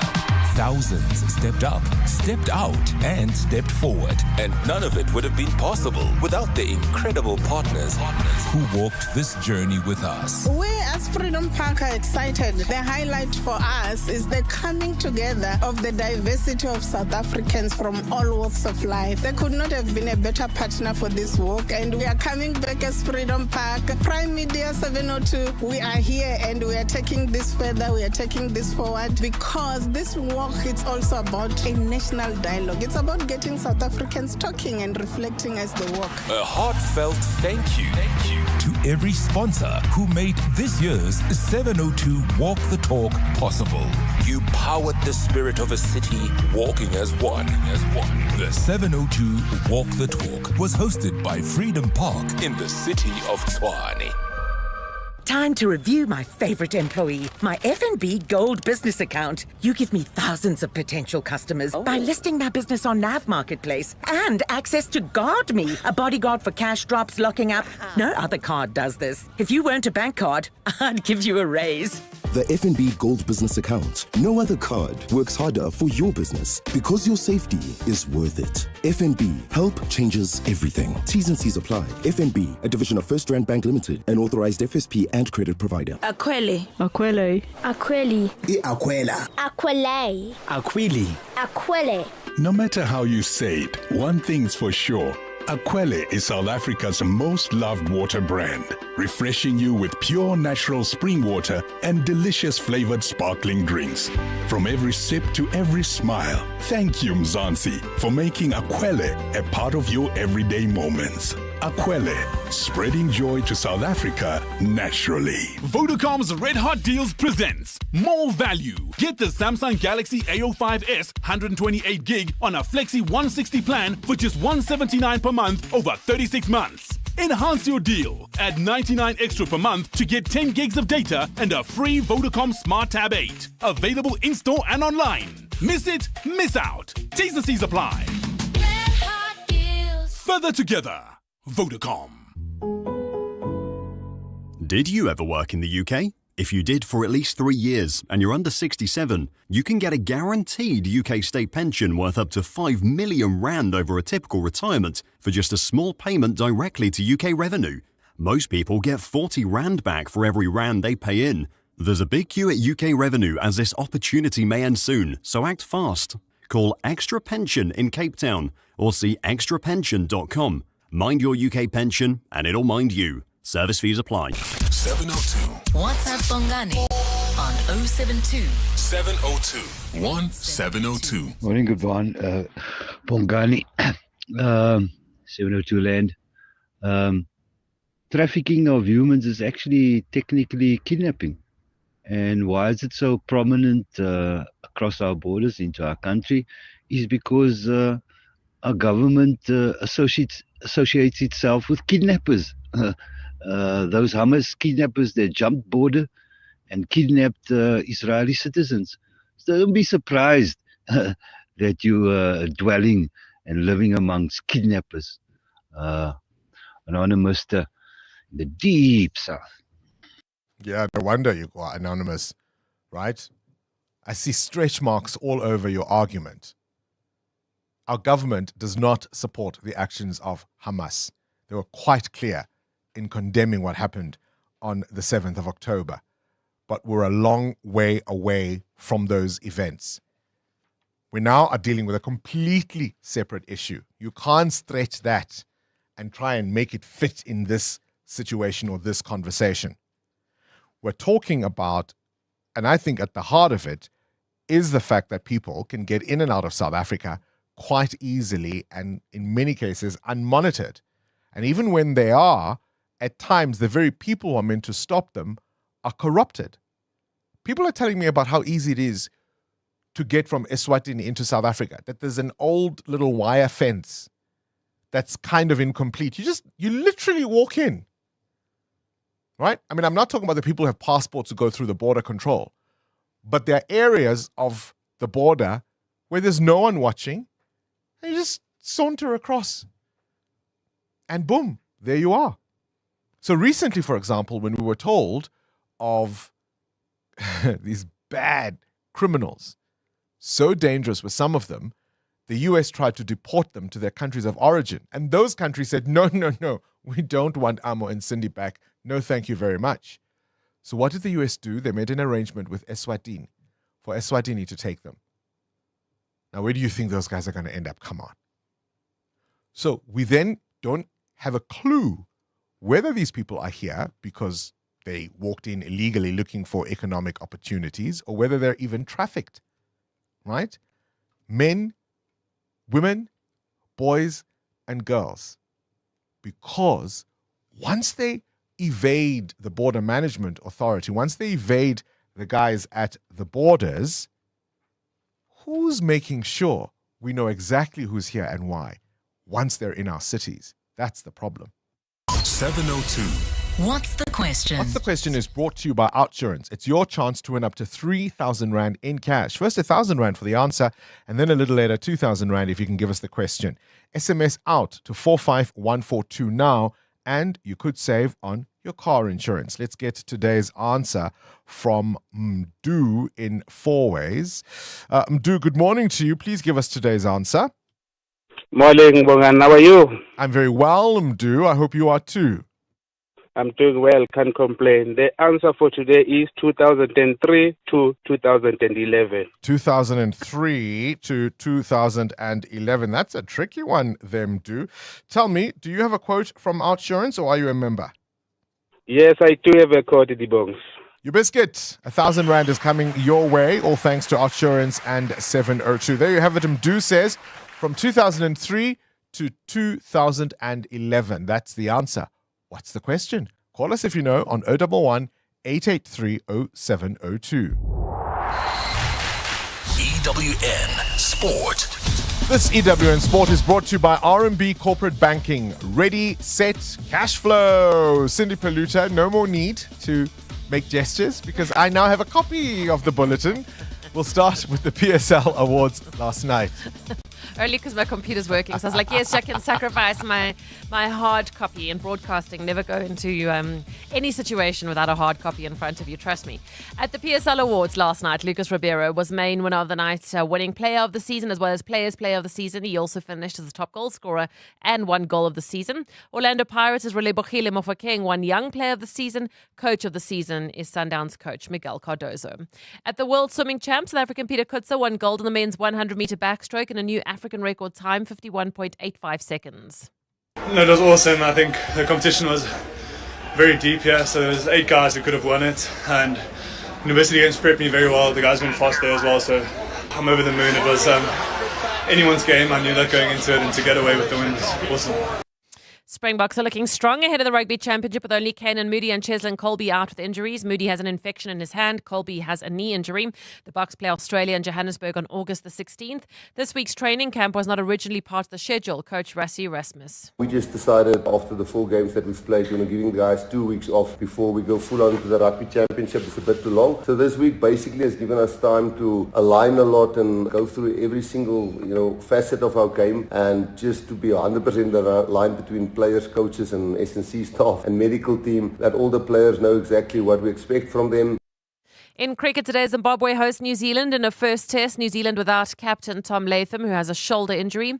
Tour de France winner Tadej Pogacar will not race in next month's Volta a España as he takes a break to focus on the World Championships. And in New York, the gunman who killed 4 people in a skyscraper was targeting the NFL's head office but went to the wrong part of the building. 27-year-old Shane Tamura was carrying a note in which he blamed the NFL for his CTE, a degenerative brain disease caused by repeated head trauma often seen in NFL and rugby players. Tamura played football as a teenager but not in the NFL and blames CTE for his mental illness. Cindy Paluta, Eyewitness News Sport. Feeling some lag in Sector 3? Copy. Optimizing working capital. Ready. You're approaching a tight corner. Cash flow pressure ahead. Low on liquidity. Supply pressure is building. Set. Deploying cash injection in 3, 2, 1. Flow. Nice move. Better supply chain control. Lab time advantage. Faster cash cycles, leaner inventory, and optimized working capital. Ready, set, cash flow. Corporate banking from RMB. RMB, a division of First Rand Bank Limited, an authorized FSP and credit provider.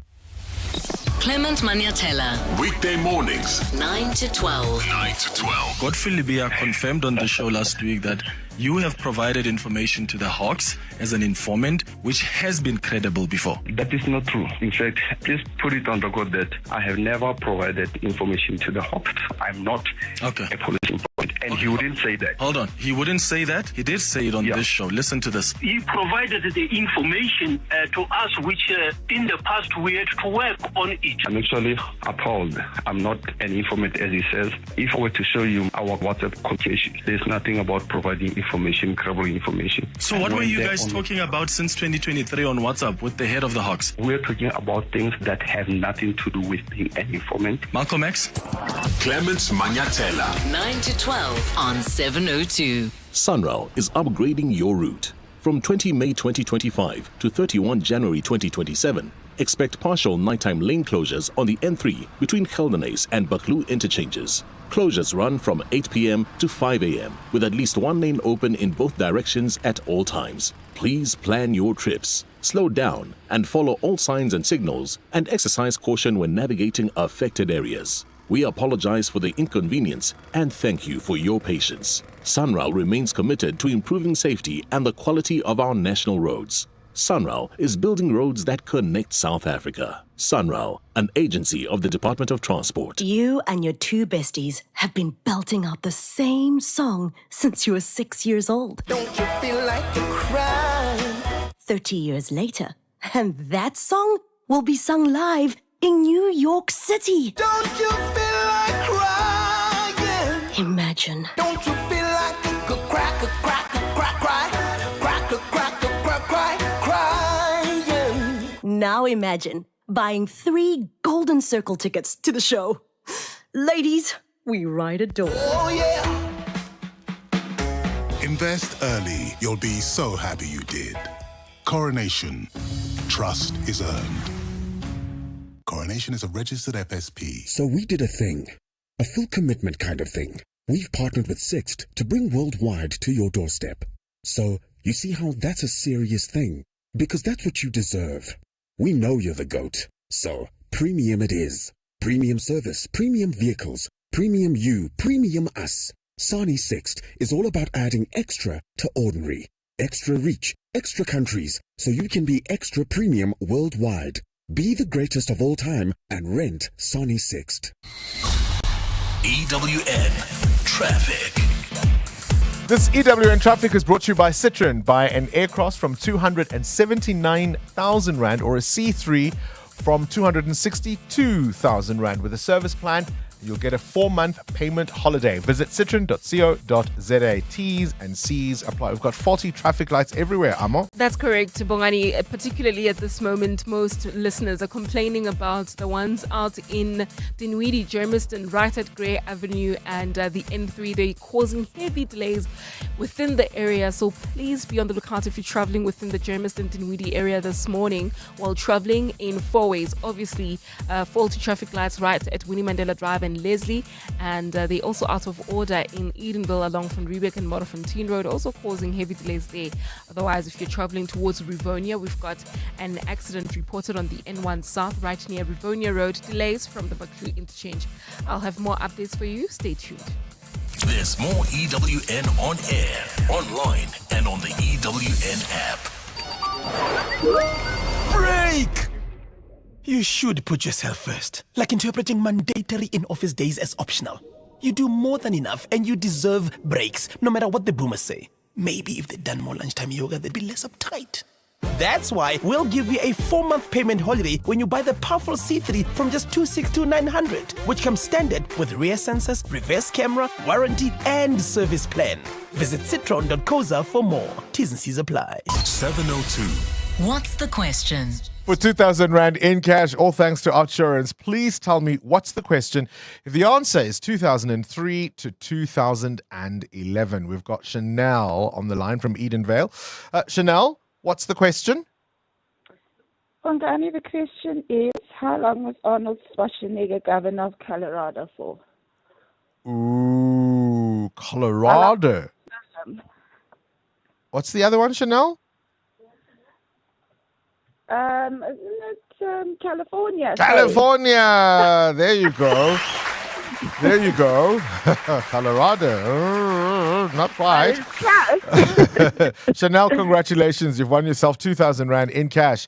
All thanks to Outsurance and 702. That is indeed how long Arnold Schwarzenegger was governor of California for. It is, of course, his birthday today.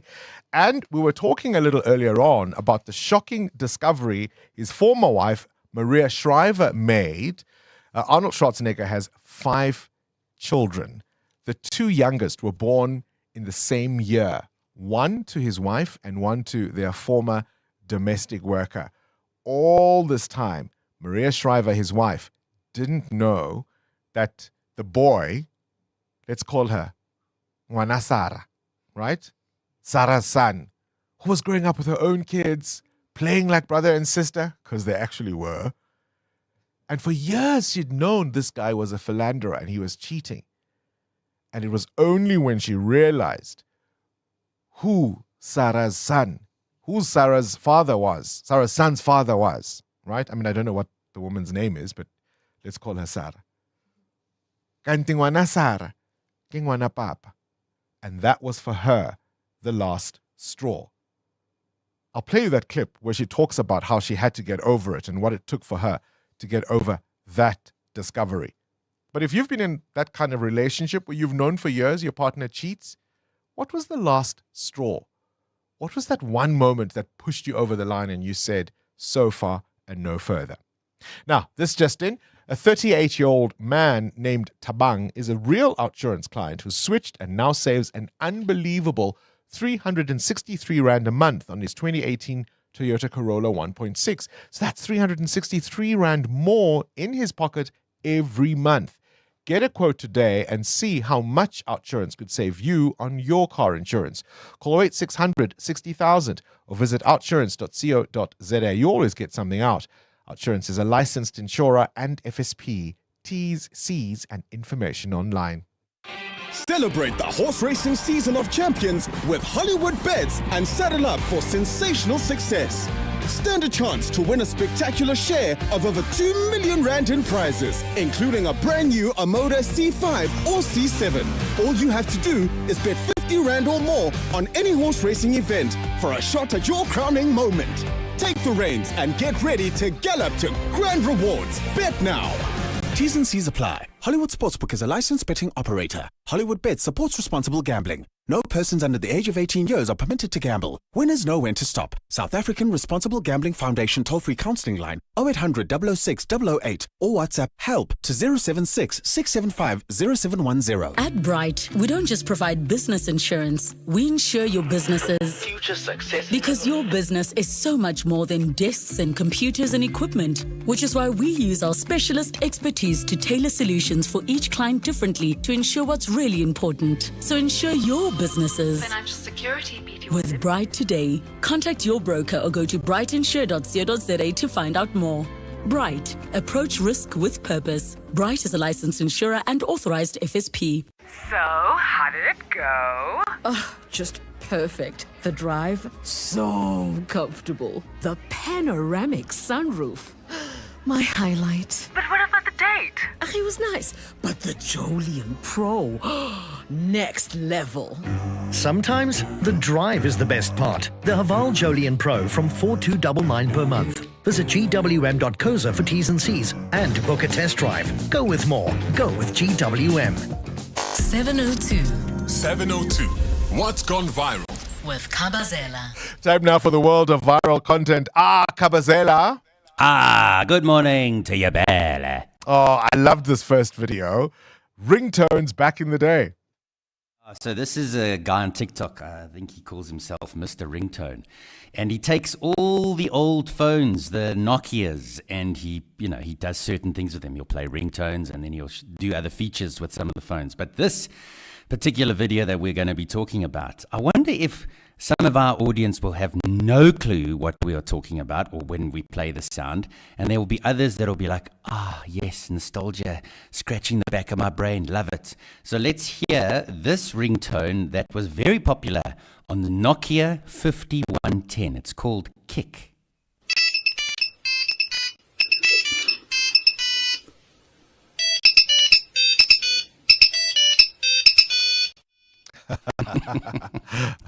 I'm sure there's people like, what is that? But I mean, the Nokia phones had so many different ringtones that you could choose from. There was Attraction, Persuasion, Dawn, Mozart 40. And then I had my favorite one that I used for a very long time was William Tell. I think it was this one. Play it, KG. It sounds so loud.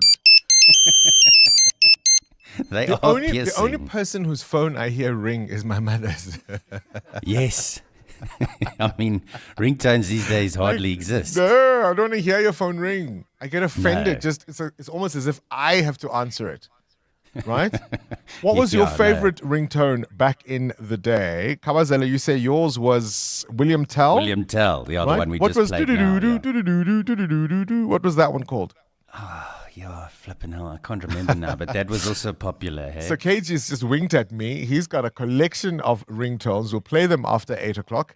Just to remind you, if you had ringtones that were your favorite back in the day, when was the last time? Do you even know your current ringtone? When was the last time you heard your phone? Because mine is on silent permanently because of the environment in which we work, live studio environments. I don't think I even know what my phone sounds like if it were to ring. That's what's gone viral with Kabazel. EWN Traffic. Right, ring in the traffic. Amor, this Eyewitness News Traffic brought to you by Outsurance in partnership with 702. Leaving Tembisa, we've got heavy traffic volumes on the R21 South approaching the R23 turn-off. This is due to a major accident scene right near the R25. Please be on the lookout and try to avoid. We also have got delays on the N1 South due to another accident. This is between the Baklu Interchange and Rivonia Road, and it's causing about a 10-minute hold-up there. I'll have more updates coming up. There's more EWN on air, online, and on the EWN app. You are the biggest saver we've ever had. 2,794 Rand a month. It was the easiest switch ever. What was the real deal they could offer you? 870. That's amazing. You're always getting something out. Yeah. I've been battling to get nice car insurance. Our insurance, I found them. I'm saving a cool $360. Get the real deal with the real savings. I made the right move. Go to outsurance.co.za now for a 10-minute quote that could save you thousands. Just phone Outsurance, get a quote and see what they can offer you. If you don't save that 321 like I did, you might say get a 500 or $1,000 back. Service and savings, you'll always get something out. How is it that Outsurance provided the solution for you? 918 Rand is what I'm saving. Incredible. What brought you and Outsurance together? 718 Rand. I end up saving. They gave you the real deal. It literally is the real deal. Go to outsurance.co.za now for a 10-minute quote that could save you thousands. Licensed insurer and FSP. T's, C's and information online. 702. Feedback with Baphelile Sambo. By the way, if you do want to know what Baphelile Sambo looks like, she's live right now with me on YouTube because, of course, our show since Monday has been live. You can see how the biscuit is baked. Baphelile, were you around in the time of ringtones? Fortunately, I was. Bongani, I was born in 95. Now I'm giving it away. But I was Didn't alive. Ringtones end in 95? No. I know those ones you were playing. All right, what feedbacks you got? Bongani, our big interview is drawing a strong reaction to this as we observe World Day Against Trafficking Persons. Globally, we know that often victims are migrants, youth and children. But one thing that I saw is that the International Organization of Migration is calling for urgent action. Its director, Emmy Pope, says that victims must be protected because often they are treated as criminals. So he's saying that a lot has to be done and traffickers must be held accountable. Locally here in South Africa, we know that the crisis is so real that an estimated 250,000 cases or people are trafficked each year, and half of those cases are only identified. The Deputy Minister Andres was talking about that tragic case of Jocelyn Smith. We know that now new information has emerged, but it's one of those cases that show us that we need to take more action against this issues. Yeah, because we still don't know what happened to her ultimately, right? All right, let's go straight to the news desk. More of your reactions. We'll speak to Josie, my Josie, in this next hour. And we will get more of your reactions from what's gone viral with Kabazela. Mbali Dlamini is leading with the Battle of the Presidents. This is EWN. President Cyril Ramaphosa to defend his decisions in the Concourt, and millions have been evacuated in Japan amid tsunami warnings.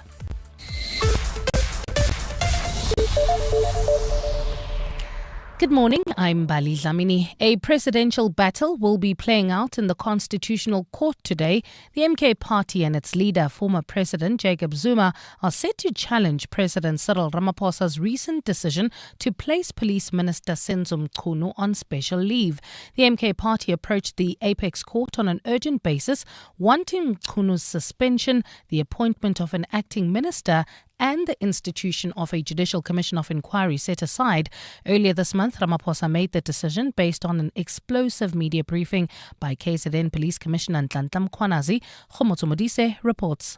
The MK party will argue today that while the Constitution is clear on the President's powers to appoint and fire ministers, there is no provision for placing a member of cabinet on special leave. They say the only rational reason that President Cyril Ramaphosa could have decided this for Senzo Mchunu is so that he keeps his salary and perks as a minister.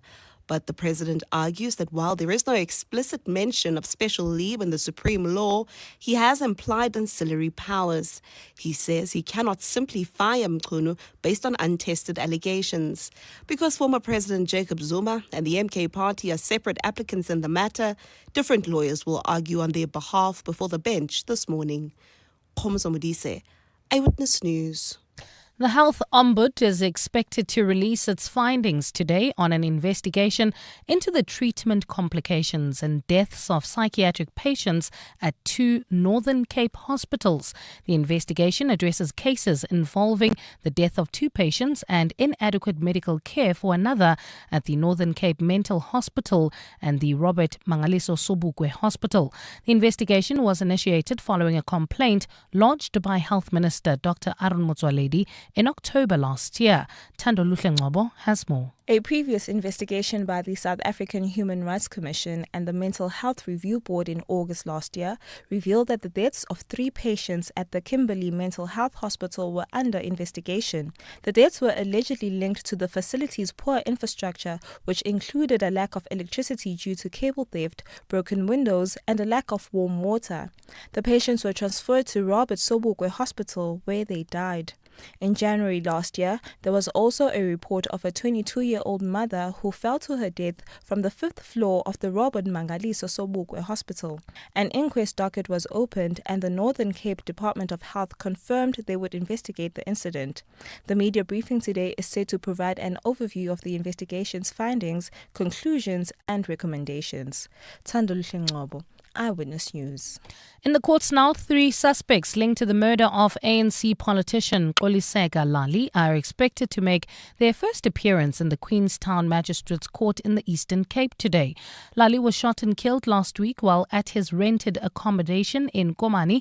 Yesterday, police from the Provincial Serious Crime and Violent Unit arrested the 3 suspects, including a woman linked to the murder in Mthatha. Police spokesperson Nobantu Gantana. The Acting Provincial Commissioner of Eastern Cape, Major General Thandiswa Khupiso, commends the swift and coordinated response of the Provincial Serious Violent Crime Unit, whose diligent follow-up on leads resulted in these arrests. She further assured the community that all investigative avenues are being pursued to ensure justice is served. In other legal matters, the National Prosecuting Authority says it's confident of securing a successful prosecution in the murder case of 11-year-old Jaden Lee Meek. Yesterday, the Roodepoort Magistrates Court denied the bail application of the child's mother, Tiffany Nicole Meek. The court said that Meek is a flight risk and was dishonest during her bid for bail. Provincial NPA spokesperson Pindim Jonondwane says they will be concluding the outstanding parts of their investigation before the trial begins. For now, we're dealing with a bail application stage, which the test thereof is that of a balance of probabilities. So going forward as the state, we will have to tighten our case because we'll be expected going forward during the trial stage to prove our case beyond any reasonable doubt. Meek is expected back in court on the 17th of September. And further afield, close to 2 million people have now been asked to evacuate as Japan tries to avoid a large-scale tsunami disaster. BBC News is reporting that around 10,500 of these people are in Hokkaido, where local media footage shows people gathering on a rooftop. An 8.7 magnitude earthquake has struck off Russia's far eastern peninsula, triggering warnings of hazardous tsunami waves along coastal areas of Russia, Japan, Alaska and Hawaii. In Hawaii, the government has urged the public to cooperate with authorities and pay close attention to the weather warnings. Governor Josh Green says those staying in low-lying areas need to get to higher ground. We've done several things. We are in communication with government leaders at all levels. So again, you can expect a tsunami wave to hit the state, and it will not just hit one beach. It will wrap around the islands very likely, therefore causing a wave in Hilo, in Kona, in Kauai, and on Maui. You have to be safe, and please do not come back out until we give you the all clear. Gold is trading at $3,324.89 an ounce. The rand is at 17.87 to the dollar, 23.84 to the pound, 20.61 to the euro, and Brent crude oil is at $70.04 a barrel. And in the traffic, we still have got that accident in Rivonia along the N1 South right near Rivonia Road, causing delays from the Baklu interchange. And there's also queuing traffic along the R21 South coming out of Tembisa between Olifantsfontein Road and the R25 turnoff due to an accident. In your sports, Springboks getting to work earlier than scheduled in a training camp over the next 2 weeks. Peter Kutzer gets South Africa gold at the World Swim Champs. Lucas Ribeiro dominated the PSL Awards. And Tadej Pogacar will miss the Volta a España. A fine day in store for Gauteng today. Lows of between 0 and 2 degrees and highs of between 18 and 20. The top story in EWN this hour, a presidential battle will play out between former President Jacob Zuma and President Cyril Ramaphosa in the Constitutional Court today. EWN, in touch, in tune and independent. For the latest, visit ewn.co.za or download the EWN app. This is Breakfast with Bongani Bingwa on 702. Let's walk the talk.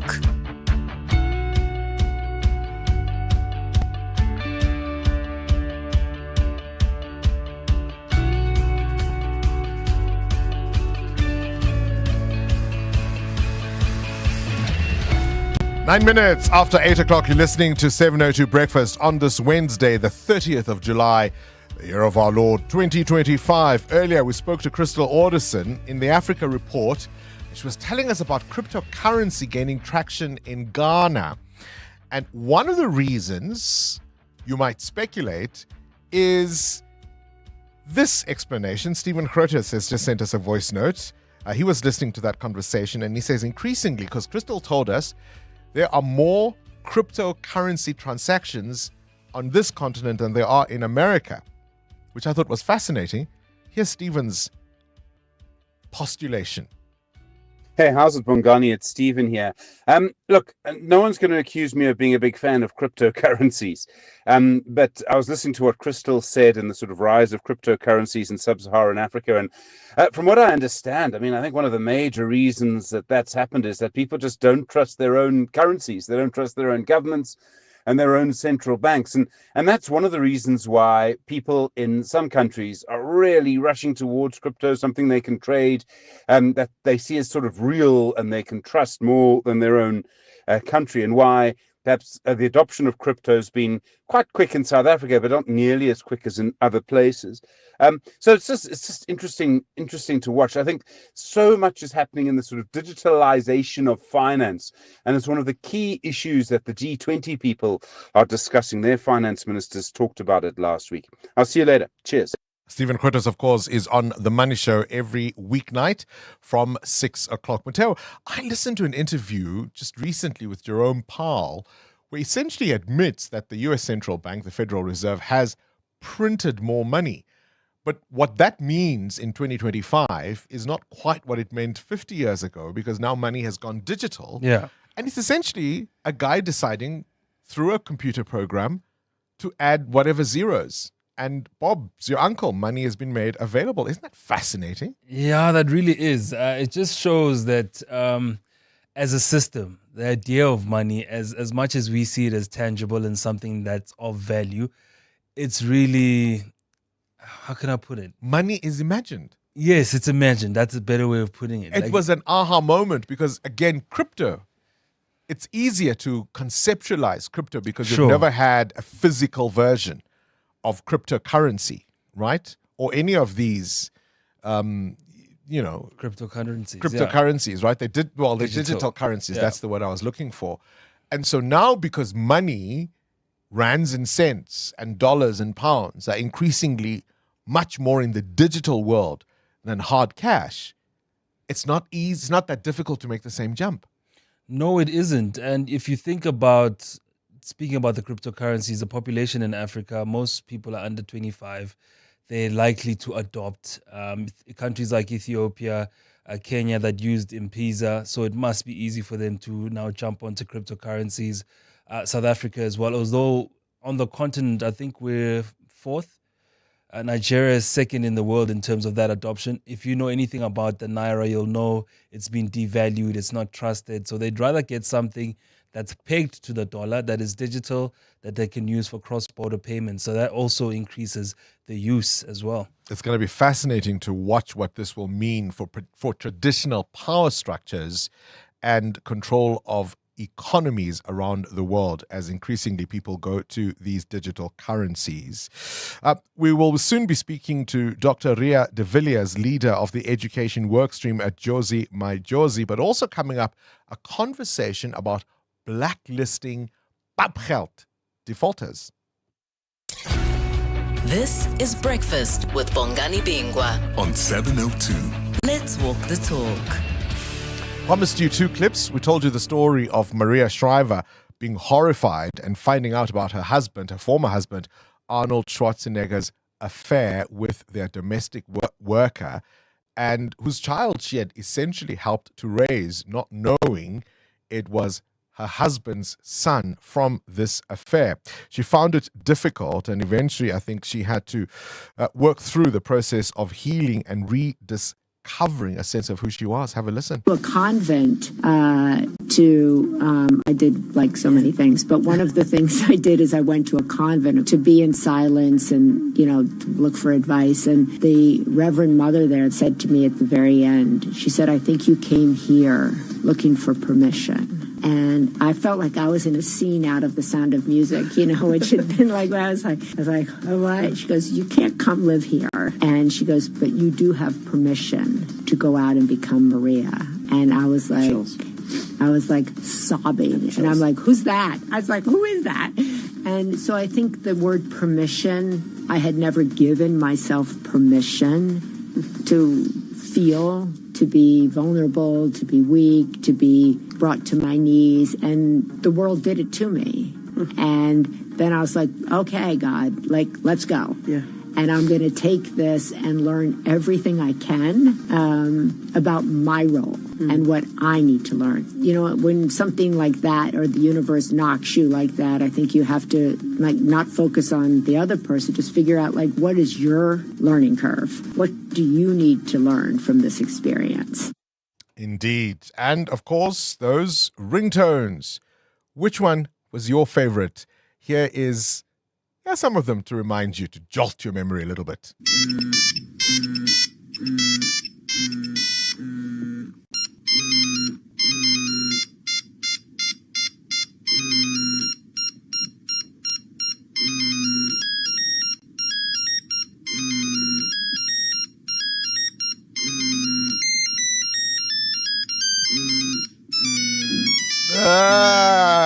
Bad memories all around. Which was your favorite? Send us a voice note.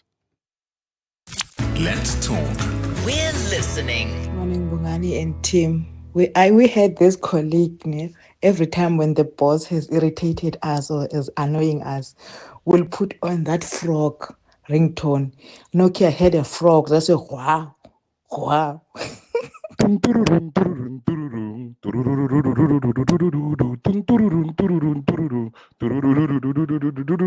morning, 702. Good morning, Bongani and team.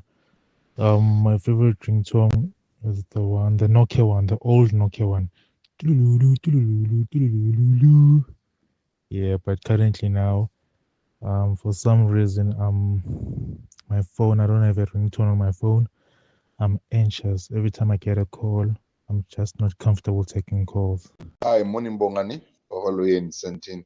Bongani, my favorite one was but we used to say Nami na you phone.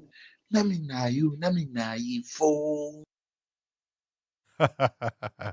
Good times and bad times indeed. I share the anxiety. I don't want to hear even your phone ring, to be quite frank. I don't want to hear mine, certainly. I don't want to hear yours because I don't want to pick up that phone. That's just where I am. Phones are meant for texting. Although I understand the new kids, what are they called? The Gen Z? Mm-hmm. They're all about phone calls. They're all about talking to each other because from the pandemic, they were always online, Zooming each other. So this texting thing is apparently soon going to become old-fashioned. Who knew?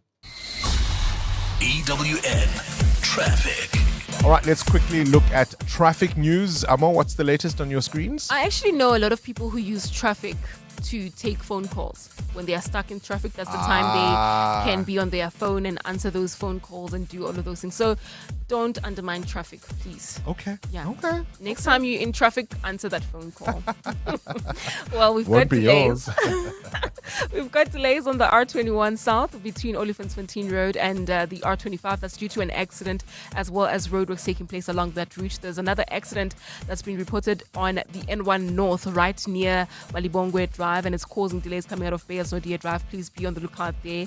And if you're traveling in Germiston, we still have got that issue of faulty traffic lights right at Grey and the N3, causing heavy delays within the area. Please be on the lookout and try to avoid. I'll have more updates for you. Stay tuned. There's more EWN on air, online, and on the EWN app. This is Breakfast with Bongani Bingwa on 702. Let's walk the talk.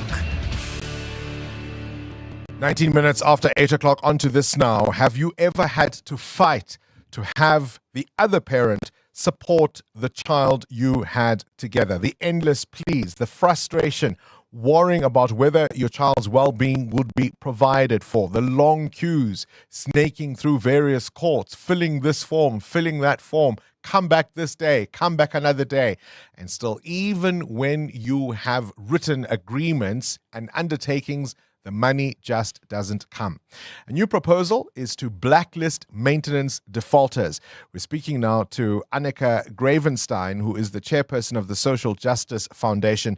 Annika, very good morning to you. I mean, there's no underscoring how frustrating it can be when the main caregiver parent has to fight for the other one to provide for their own children. Good morning, Bongani. Yes, absolutely.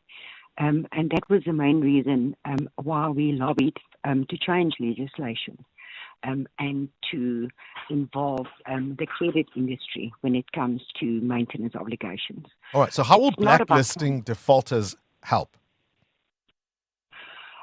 Listing arrear maintenance will assist when your credit industry provides further credit.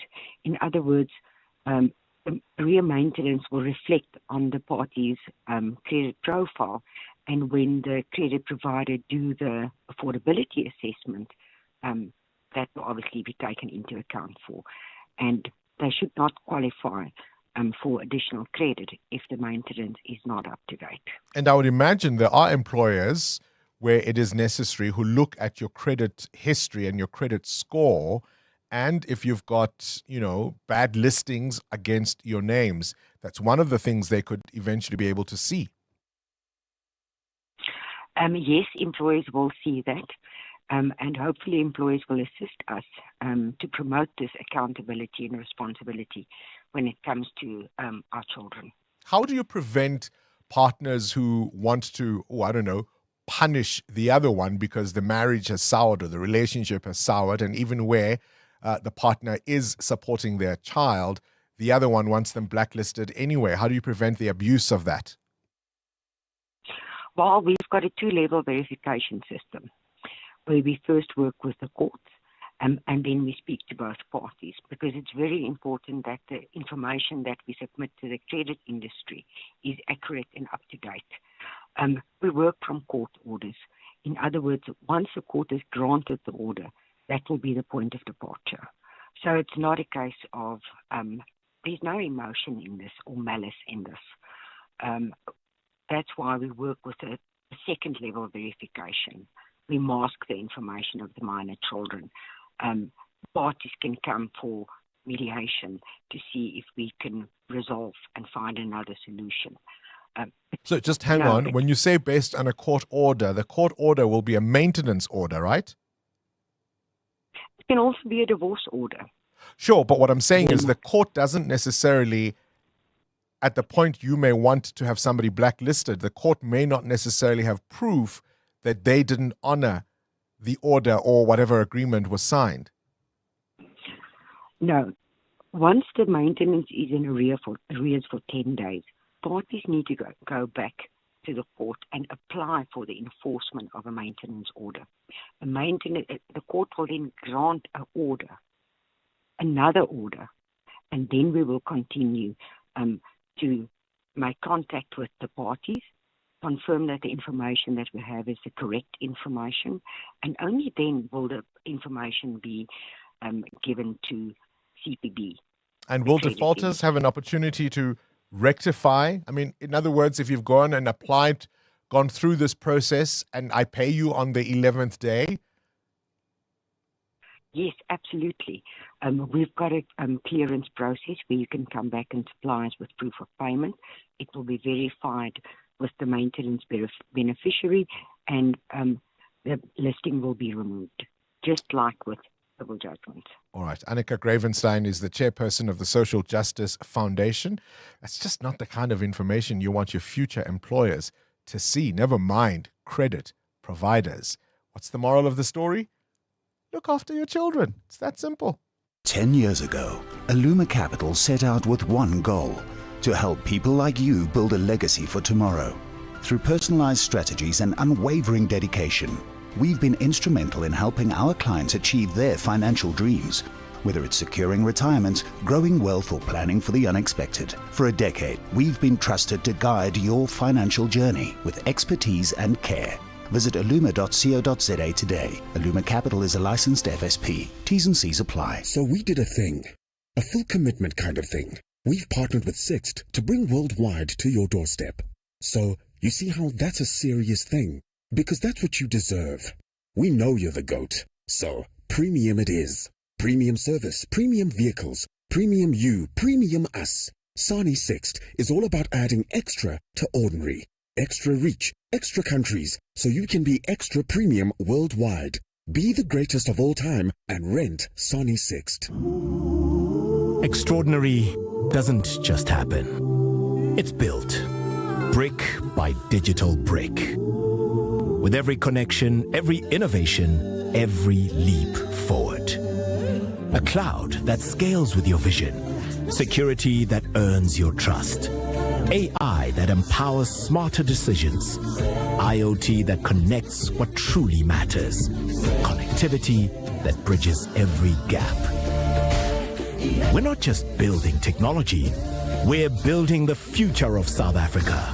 Stronger businesses, thriving communities, a nation connected, empowered, and ready to lead.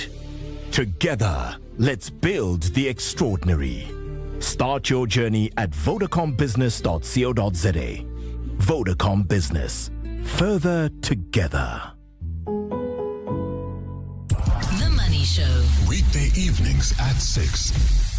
Mpumi Zikalala is the CEO at Kumba Iron Ore. Mpumi, your revenue was down by 4%, while realized prices were down by 6%. In other words, you've lost less revenue than the platinum price declined. We certainly saw some challenges, so softness in the markets overall. From a China perspective, certainly softening of the property sector. And in line with that, we saw more steel exports coming out of China and going into other areas.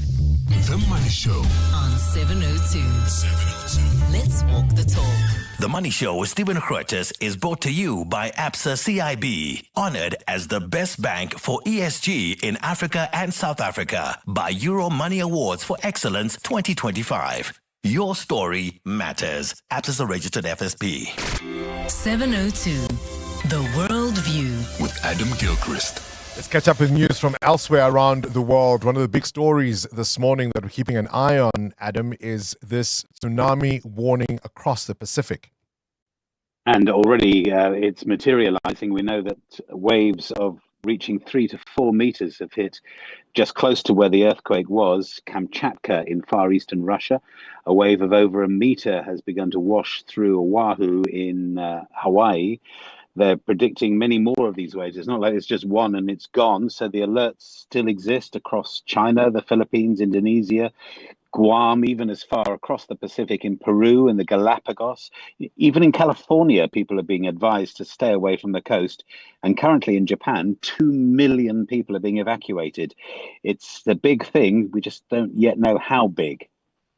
Yeah, I mean, it's a real worry because we've seen that kind of thing before. Let's go now to Ecuador. This, really, you can call it an atrocity in a bar. Yeah, 17 people killed as gunmen entered a bar in Ecuador, a Nica bar in El Palma, which is just south of the capital, Quito. 14 other people were also injured. Police say the gunmen arrived in 2 pickup trucks and they opened fire indiscriminately, basically. They shot anyone and everyone with pistols and rifles, shouting the words, "active wolves," as they attacked, which is the name of a local drug gang. But also, I mean, in amongst those who died was a 12-year-old boy who got hit, and he ran for over a kilometre with the bullet wounds before collapsing and dying. Poor lad, what was going through his head as he met his maker. Gosh, and your final story, Adam, it adds new meaning to From the Mouths of Babes. Yeah, I have to say, this is a story as reported by his relatives. He might be sort of there in the mythological stakes here as some sort of amazing hero. So a little boy, Govinda Kumar, had a snake coiling itself around his arm, a cobra. He saw the snake and he threw a piece of brick at it. The snake lunged and began to wrap itself around his arm, at which point Govinda Kumar, this in the village of Bankatwa in India, he bit the snake's head off, killing the snake almost instantly. Not a perfect outcome because Govinda swallowed a bit of cobra, so the venom went into him, albeit not as badly as if it had gone into his bloodstream. Nonetheless, the little boy had to be taken to hospital and is being treated there. But wow, what a story. I mean, he'll have to have a myth to live up to the rest of his life, won't he, little lad? And he said, yum, yum, yum. We'll leave it there for this morning's Worldview with Adam Gilchrist. EWN Business. All right, let's talk business news now. Muteo, Adidas saying US tariffs will add more than $200 million to its costs. Yeah, German sportswear brand Adidas says higher US tariffs will add around $231 million to its costs in the second half. The US said earlier this month it would impose 20% levy on many Vietnamese exports and 19% tariffs on goods from Indonesia. Now, Vietnam and Indonesia are Adidas's 2 biggest sourcing countries, made up of 27% and 19% of the company's products, respectively. The sportswear brand says its inventories were up 16% to $6 billion at the end of June as it tried to push through as much product as possible before the tariff hikes. Boxer, it's a knockout. Retailer Boxer has recorded a 12% increase in revenue for the 4 months to June, reporting a 4% growth like-for-like. Boxer says its internal food inflation has already remained low at 0.6%. The affordable groceries business says it remains confident it is on track to meet its targets for double-digit turnover growth. Boxer is gaining some traction in the South African market, with the retailer opening 7 superstores and 10 liquor stores in the first 4 months of 2026. Where's the rand?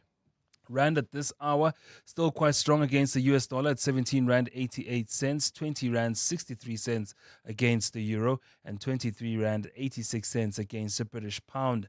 Price of gold at $3,325 an ounce, or platinum at $1,388. Brent crude at $71.53 a barrel. Stephen Protus with more this afternoon.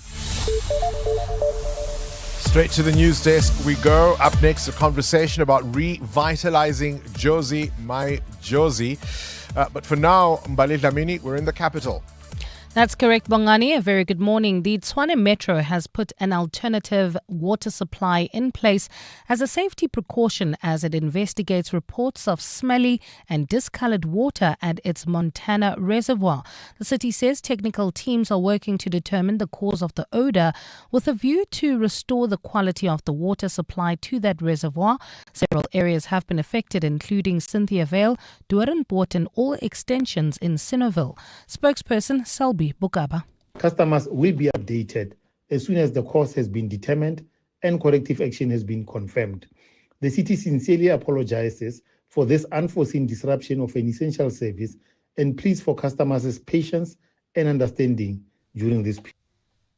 To this now, police say they are investigating 10 high-profile cases linked to an AK-47 rifle, which connects controversial businessman Katiso KT Molefe to several crimes. Yesterday, Molefe was charged with the murder of another person, Hector Buthelezi, popularly known as DJ Vintos.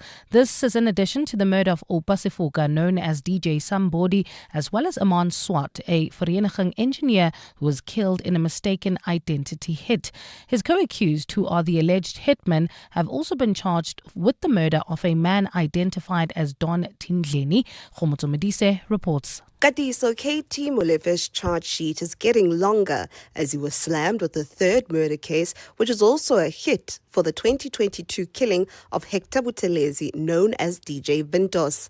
Buthelezi was shot outside a nightclub in Orlando East, Soweto, with the suspects firing shots while driving by. Police say his murder was linked to that of Oba Sifoka, known as DJ Sambodi, and engineer Armand Swart, who was mistakenly shot during a hit with an AK-47 rifle and 2 pistols. Spokesperson Athlenda Mate says more links could be made. Previously, I had indicated that we are investigating about 10 high-profile cases where these firearms are being linked to. So now we are at number 4. Meanwhile, Molefe's bid for bail will continue in the Alexandra Magistrates Court next week. Khomotso Modise, Eyewitness News in Alexandra. Let's stay in the courts. 2 teenagers linked to the murder of a retired school teacher in Bredasdorp in the Western Cape are expected back in court today. The pair, aged 16 and 18, were arrested shortly after the murder on July the 12th when they were spotted driving around in the teacher's car. It's understood that 82-year-old Sammy Kluter was stabbed to death and robbed at his home on Jacaranda Street. Ntutu Zelonene reports. Last Monday, the investigating officer testified that 18-year-old Sean Swart was not involved in the murder of retired teacher Sammy Kluter. The court heard that Swart is only connected with the case after the 16-year-old came to pick him up with the deceased vehicle for a joyride. Swart was granted bail and ordered to stay at an alternative address in Strosby. The minor remains in custody in a facility fitting children in conflict with the law. Ndutuzelo Nene, Eyewitness News. And close to 2 million people have now been asked to evacuate as Japan tries to avoid a large-scale tsunami disaster. BBC News is reporting that around 10,500 of those people are in Hokkaido, where local media footage shows people gathering on a rooftop. An 8.7 magnitude earthquake struck off Russia's far eastern peninsula this morning, triggering warnings of hazardous tsunami waves along coastal areas of Russia, Japan, Alaska and Hawaii. Back here at home, a fine day in store for Gauteng today. Temperatures peaking at highs of between 18 and 20 degrees. And in the traffic, we've got delays along the N12 West, just as you head towards Komaru Street exit. Please be on the lookout there. While traveling on the N3 North, roadworks are taking place right at the Kilulis interchange, causing delays. The top story in EWN, the Tshwane Metro has put an alternative water supply plan in place as a safety precaution as it investigates reports of smelly and discolored water at its Montana reservoir. This past Sunday, Joburg walked the talk together.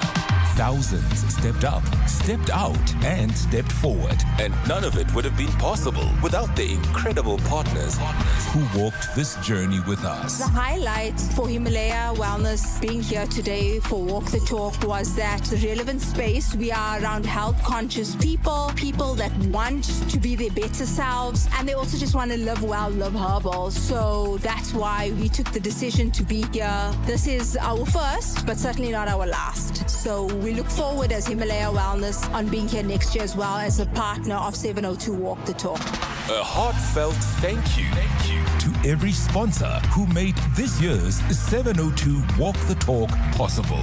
You powered the spirit of a city walking as one. The 702 Walk the Talk was hosted by Freedom Park in the city of Tshwane. Our students made it possible for us to travel more with the money that we save. 725. This is really real. You are the biggest saver we've ever had. 2,794 Rand a month. It was the easiest switch ever. Get real. How is it that OUTsurance provided the solution for you? 918 Rand is what I'm saving. Incredible. Go to outsurance.co.za now for a 10-minute quote that could save you thousands. Licensed insurer and FSP. T's, C's and information Shopping online. Meet Uminatsi Nyaba, a powerhouse storyteller and actor graduate who earned her Bachelor of Arts in Motion Picture cum laude. From a young age, Uminatsi knew that storytelling was her calling, but financial hurdles nearly dimmed her dream. That all changed when she received the Hollywood Foundation's Future is Bright bursary. It lifted a huge weight off her shoulders and gave her the freedom to focus fully on her craft. She began making bold moves and creating incredible work, including her award-winning short film, which was selected for international screenings. Thanks to the Hollywood Foundation, Uminati is ready to tell the stories the world needs to hear. Follow the Hollywood Foundation social pages for more stories of stars on the rise. Sizofunda sonke. Imagine 30% off everything for your garden. This week only at Stodell's Garden Centres. This special offer is just for Stodell's Garden Club members. Not a Stodell's Garden Club member yet? Simply sign up at Bryanston, Ferndale or Menlo Park and start saving right away. No waiting, no catch. Drop in and see why there's such a buzz about Stodell's. Hurry, offer ends 3rd August. Stodell's Garden Centres. Create happiness. 702. WhatsApp Bongani on 072 702 1702. Morning, Bongani. You see the issue of children, man. I also have a problem here. I lost all my children in 2002 years. I was busy running to courts, so I ended up having a parental plan, but that thing does not work for me. Those people, they defy the court orders. So you see, now we are working, we are trying to support your kids, trying to reach a baby mama, but they do not pick up their phones. You write the SMSs, they don't respond you. So we are trying to support our kids, but these baby mamas, they have drama, man. It's here in Gomhlanga. Bongani and 702 listeners, listening to the proposal for blacklisting parents who are defaulting on maintaining children, it's music to my ears. However, I just feel or have to say that a lot of proper planning needs to go into it, because you do get bitter people who will try and sabotage the other party. Morning, Bongani.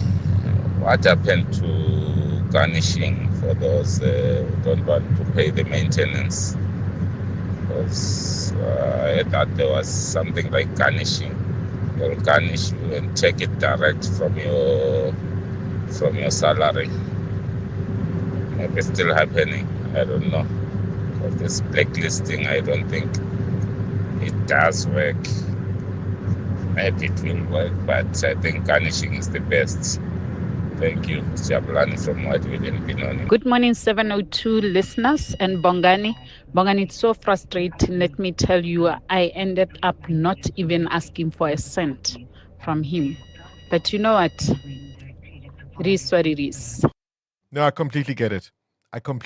When the other parent of your child, whom you love so dearly, who has so much going for them, right? Upon whom you've placed all these hopes and dreams, and they just won't come to the party. There's something almost offensive about it, I think. And I get it when you go through all the frustrations of the system and how difficult it is and how people sit there and they plan to jib the system and the rules because they know how it all works and they want to play that to their advantage. I think a garnishing order, I would need one of the lawyers to phone in and explain if that is still a thing, but that was, of course, when the money was deducted directly from somebody's salary. So it wasn't up to your goodwill.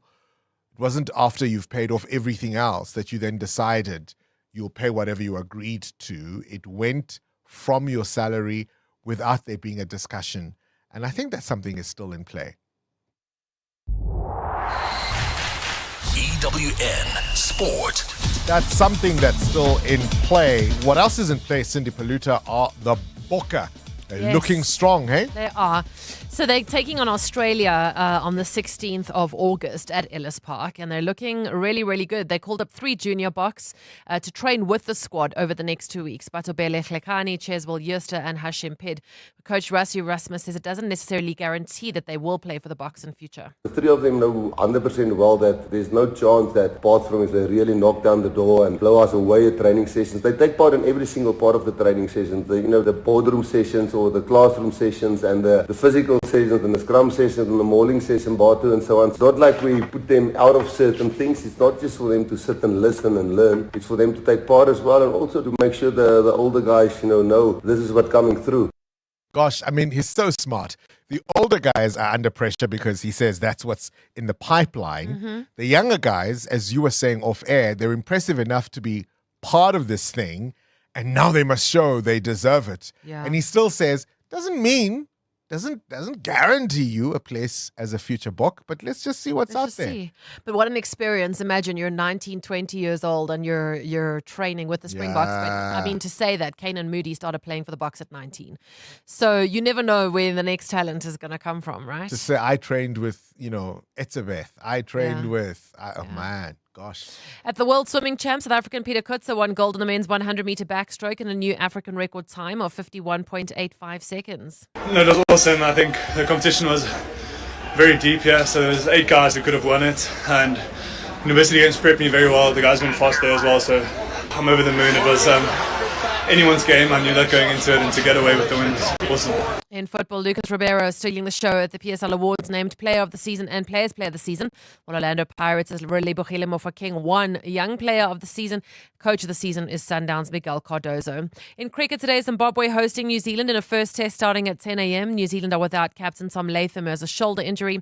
And the Tour de France winner Tadej Pogacar will not race in next month's Volta a España as he takes a break to focus on world champs. Cindy Paluta, Eyewitness News Sport. The Midday Report. Weekdays, 12 to 1.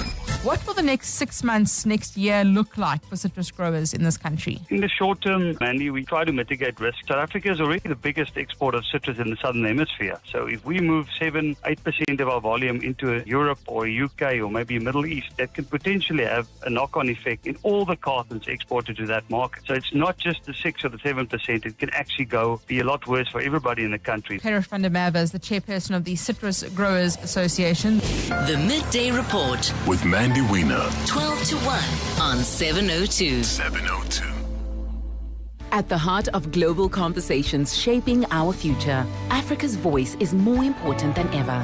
As proud lead sponsor of the B20, the Standard Bank Group is honored to showcase the continent's growth, partnerships, and potential on the world stage. Because driving Africa's growth isn't just our ambition, it's our purpose. Tune in every Monday from 3 p.m. for the Standard Bank B20 In Brief for key insights and updates around the B20. Standard Bank is an authorized FSP and registered credit provider. Are you looking for the best savings on spectacles? At Specsavers, enjoy 1,500 Rand off when you get tested at South Africa's trusted and most established optical group. Get 1,500 Rand off all frames in store, or use your 1,500 Rand off on our leading lens enhancements, such as drive light lenses that reduce artificial glare whilst driving. Book online or call your nearest store today. Affordable eye care, Specsavers. T's and C's apply. So we did a thing, a full commitment kind of thing. We've partnered with Sixt to bring worldwide to your doorstep. So you see how that's a serious thing, because that's what you deserve. We know you're the GOAT, so premium it is. Premium service, premium vehicles, premium you, premium us. Sani Sixt is all about adding extra to ordinary. Extra reach, extra countries, so you can be extra premium worldwide. Be the greatest of all time and rent Sani Sixt. EWN Traffic. 14 to 9, let's catch up with the roads now. Amo, what's the morning's wrap-up? Well, we've got an accident, Bongani, on the N1 North right near Malibongwe Drive. Delays from Beyers Nodiya Drive. Another one reported coming out of Woodmead along the N1 South towards Rivonia Road. Delays from the Baku turn off while travelling on the N3 North bumper traffic between the Geldenhuys interchange and Modderfontein Road. There's also queuing traffic along the R21 South between Olifantsfontein Road and the R23 due to a major accident, as well as roadworks along this route. I'll have more traffic updates for you. Stay tuned. There's more EWN on air, online, and on the EWN app. Coming up on the Clement Manyatela Show on 702. Between 9 and 12 is the Clement Manyatela Show, and he's joined us in the studio. You're looking very serious today. You're frowning. Did you have that as a kid? Uche, don't frown. No, you know? not really. Really? Yeah. We used to be told, which means don't frown. You must always look like this. Is that even possible? What will you be frowning about on the show this morning? So the Deputy President, Paul Mashatile, I think that's what we'll be frowning about. And the house. And the houses. Not just the house. Because there's a 37 million rand house at Waterfall. And there's a 28.9 million rand house in Constantia. And it just doesn't make sense. And there are people who are saying, yeah, but why are we policing black wealth? And in fact, we should be policing wealth of politicians, because history, if history is anything to go by, we've seen that these people are crooks. There are some of them who have shown us that they are thieves and they are crooks. So we should be policing the wealth of politicians. So we'll chat about that on the 702 open line. At 10 o'clock, we are going to speak to the Department of Trade and Industry ahead of the 1st of August deadline for the 30% US tariff on our exports. I mean, do we have a deal? They've made a proposal to the US, but we still don't know if the US is accepting that proposal. But I'm also interested on what options are they looking at to try and cushion the industries that are likely to be most affected. To? The minister. Well, he's in cabinet. I'm hoping he'll be able to step out. If not, we'll make another plan. He's promised us tomorrow. Oh. Well, we shall see. We shall see. Well, maybe you should pray that he gets stuck in cabinet meeting. Exactly. That's exactly what I was thinking. Because he's just said to me about 10 minutes ago that there's an agenda on the cabinet meeting, because cabinet has already started and it may be difficult for him to step out. So if he can't, we'll get someone else from the Department of Trade and Industry. And then at 10:30, we're going to be in conversation with Standard Bank. As you know, that we are preparing to host the 2025 G20 Summit, the first ever here. And the B20 Summit is that official business sector engagement group for the G20. So Standard Bank is going to be talking to us about and we'll speak to the head of the sustainable finance at Standard Bank Group about climate change, the need for funding, and how we need to be climate resilient. So that's at 10:30. We wrap up the show, at 11 o'clock with our Listener's Choice feature. And today, we are going to look at, again, these tariffs. What are the consequences for South Africans and for our economy? One of our listeners has asked that we talk about that. So that's what's coming up at 11 o'clock. Clement Manyatela on your radio between 9 and 12. This past Sunday, Joburg walked the talk together. Thousands stepped up, stepped out, and stepped forward. And none of it would have been possible without the incredible partners who walked this journey with us. As Polar Ice Cream, we were indeed very excited to see just how people engage together. We partnered with 702 because our philosophy aligned with what 702 is doing, engaging with community. We also want to walk the talk when it comes to making sure we provide good value for money products to all our consumers. We will definitely be back next year. There's no doubt about that. We're really excited. For us, it's always about a long-term engagement. A heartfelt thank you to every sponsor who made this year's 702 Walk the Talk possible. You powered the spirit of a city walking as one. The 702 Walk the Talk was hosted by Freedom Park in the city of Tshwane. Dear Journal, day 4602 of trying to be an adult. My doctor asked me how my quality of rest is at the moment. I told him I have two problems. I struggle to sleep at night, but I also struggle to awake at day. Aggressively realizing your age. and get covered at pineapple.co.za. It's simple and like 19 Rand a day, so it's 100% the insurance for you. Underwritten by Old Mutual Alternative Risk Transfer Insurer Limited, licensed non-life insurer and authorized FSP. Premiums are risk profile dependent. My family's struggling with snotty noses and phlegmy coughs. Oh no! Have you tried ACC? ACC 600 is a convenient one-a-day effervescent tablet from 14 years of age. Or now also in a no water needed fruity flavored sherbet-like granules that dissolve in your mouth. Ideal for the on-the-go adult. Ask for ACC 600 effervescent or oral powder at your nearest pharmacy to get rid of the snotties and flemmings. And trust, if it doesn't say ACC, it's not ACC. The Johannesburg Philharmonic Orchestra's early spring season features a stellar lineup of international and local talent. Enjoy favorites by Mozart, Beethoven and Tchaikovsky. Concerts run at the Linda Auditorium on Thursday evenings from 7 to 28 August. Book at Quicket. Visit jpo.co.za for more info. Join us. Let's walk the talk. This is 702. Yo, Bongani. Hey. All those people, baby mamas. I don't know, where do they come from? Yo, that lady disguised me. Unkoile. And when I asked her, dude, what did I do to you? And she was like, you promised to marry me. And you took longer. I didn't have enough money. Yeah, man. So we communicating via emails. Imagine if she needs to call or I need to call, I need to use Teams, like Microsoft Teams. Parenting 106.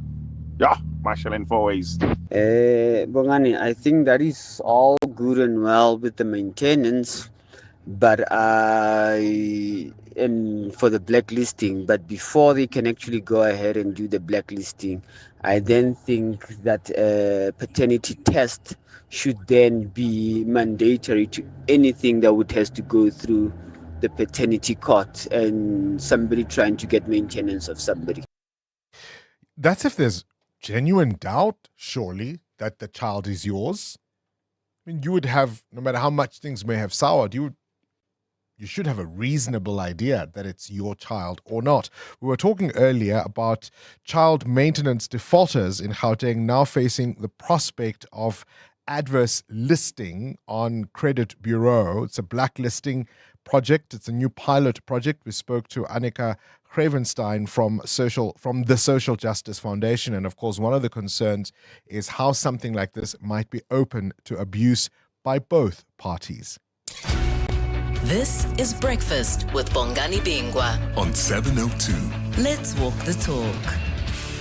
6 to 9, onto this now. The thrill of competitive sports, the delight of gourmet dining, and of course the power of community impact. All of this comes together on the 3rd of August as Johannesburg celebrates the inaugural Taste of Jozi, the Impact Games. To speak to us is Dr. Ria de Villiers, who leads the education workstream at Jozi My Jozi, and she's with us in studio. A very good morning to you and welcome to 702 Breakfast. Thank you so much, Bongani. It's lovely to be here and welcome to the 702 listeners. I'm just going to ask you to come a little closer to that microphone so we can hear you just a little bit better.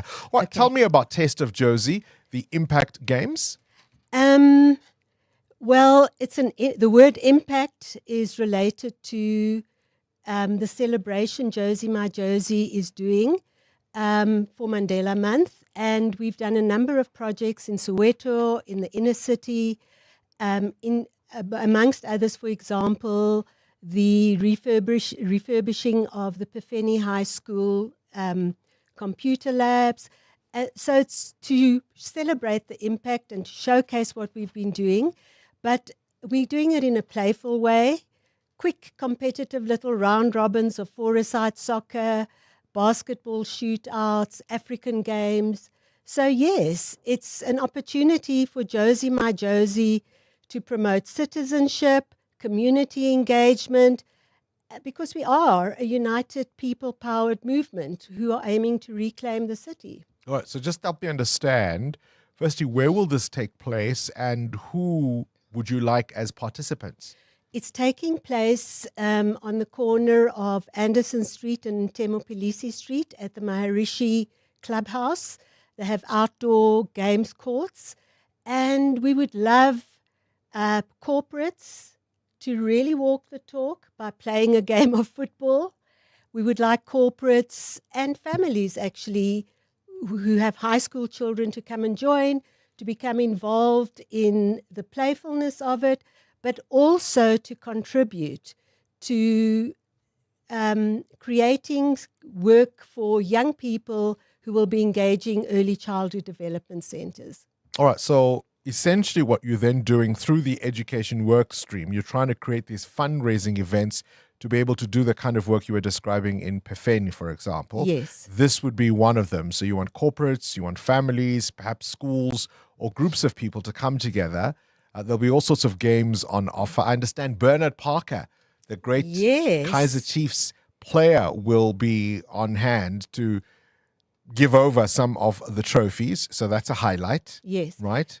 Definitely. Bernard Parker has offered his services free of charge as part of being a citizen of Jozi. And not only will he hand out prizes, but he'll be a celebrity judge as well, a ref. From some of the games. Yes. All right. Tell me about the fine dining aspect. It's very much a healthy meal, but with a taste of Jozi. You know, a magwinya with specific fillings. It's really a harvest table of lots and lots and lots of different things to taste.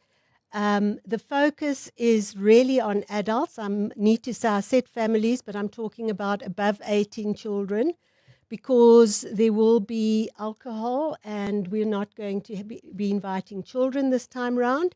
But yes, it's a feast of fun and food and just enjoying being in Johannesburg. And knowing that all the proceeds that are collected are going to go towards this great cause. Yes. It's happening on the 3rd of August. So it starts at about 9:30. This is, as you say, at the Maharishi Institute. Yes. This is in Demi Biliso Drive in the CBD. Where do people buy tickets? Okay, so there are two ways of getting tickets. You can go onto the website, www.josimyjosi.com, but you can WhatsApp me, 083 453 9365, or you can email Senti, S for sugar, ENTY, at josimyjosi.com. What are some of the projects that are in the pipeline? What are you hoping to be able to use some of the funds you raise here? The biggest one is our amplifying what government's doing to register early childhood development centers. And that's what this specific Taste of Jozi is about. So we are wanting to pay student stipends to go and find ECD centers in the inner city to register them. But also we have on the 9th of August, not on the 9th of August, the 29th of August, a Women's Day celebration for high school learners, grades 10 and 11, just to motivate them to believe in themselves. We'll be launching an organization called Bua Musadi. So it's all very exciting. But although corporates are involved, we have 130 corporates on our books, we're not expecting money from corporates. They contribute in kind, you know, like refurbishing centers and so on. Right, so if you're looking for a fun day out on the 3rd of August, you can come out to the Maharishi Institute Sports Center. There'll be lots of games, great food, and yes, you can have a drink or two and a chance to meet people like Bernard Parker and other celebrities, and it's all going towards this great cause because, of course, Jozi, my Jozi, is all about revitalizing our great city. Thank you so much, Dr. Ria de Villiers. Thank you, and I challenged 702 to be there as well. Yes, the bosses are listening. Are you listening upstairs? 702 podcasts are on 702.co.za. And that brings us to the end of this edition of 702 Breakfast. The Clement Manyatela Show starts now. This is EWN. Bali Dlamini. President Cyril Ramaphosa has described the legal challenge over his decision to appoint an acting police minister as premature. Ramaphosa is expected to defend this decision and the decision to place Police Minister Senzo Mchunu on special leave, as well as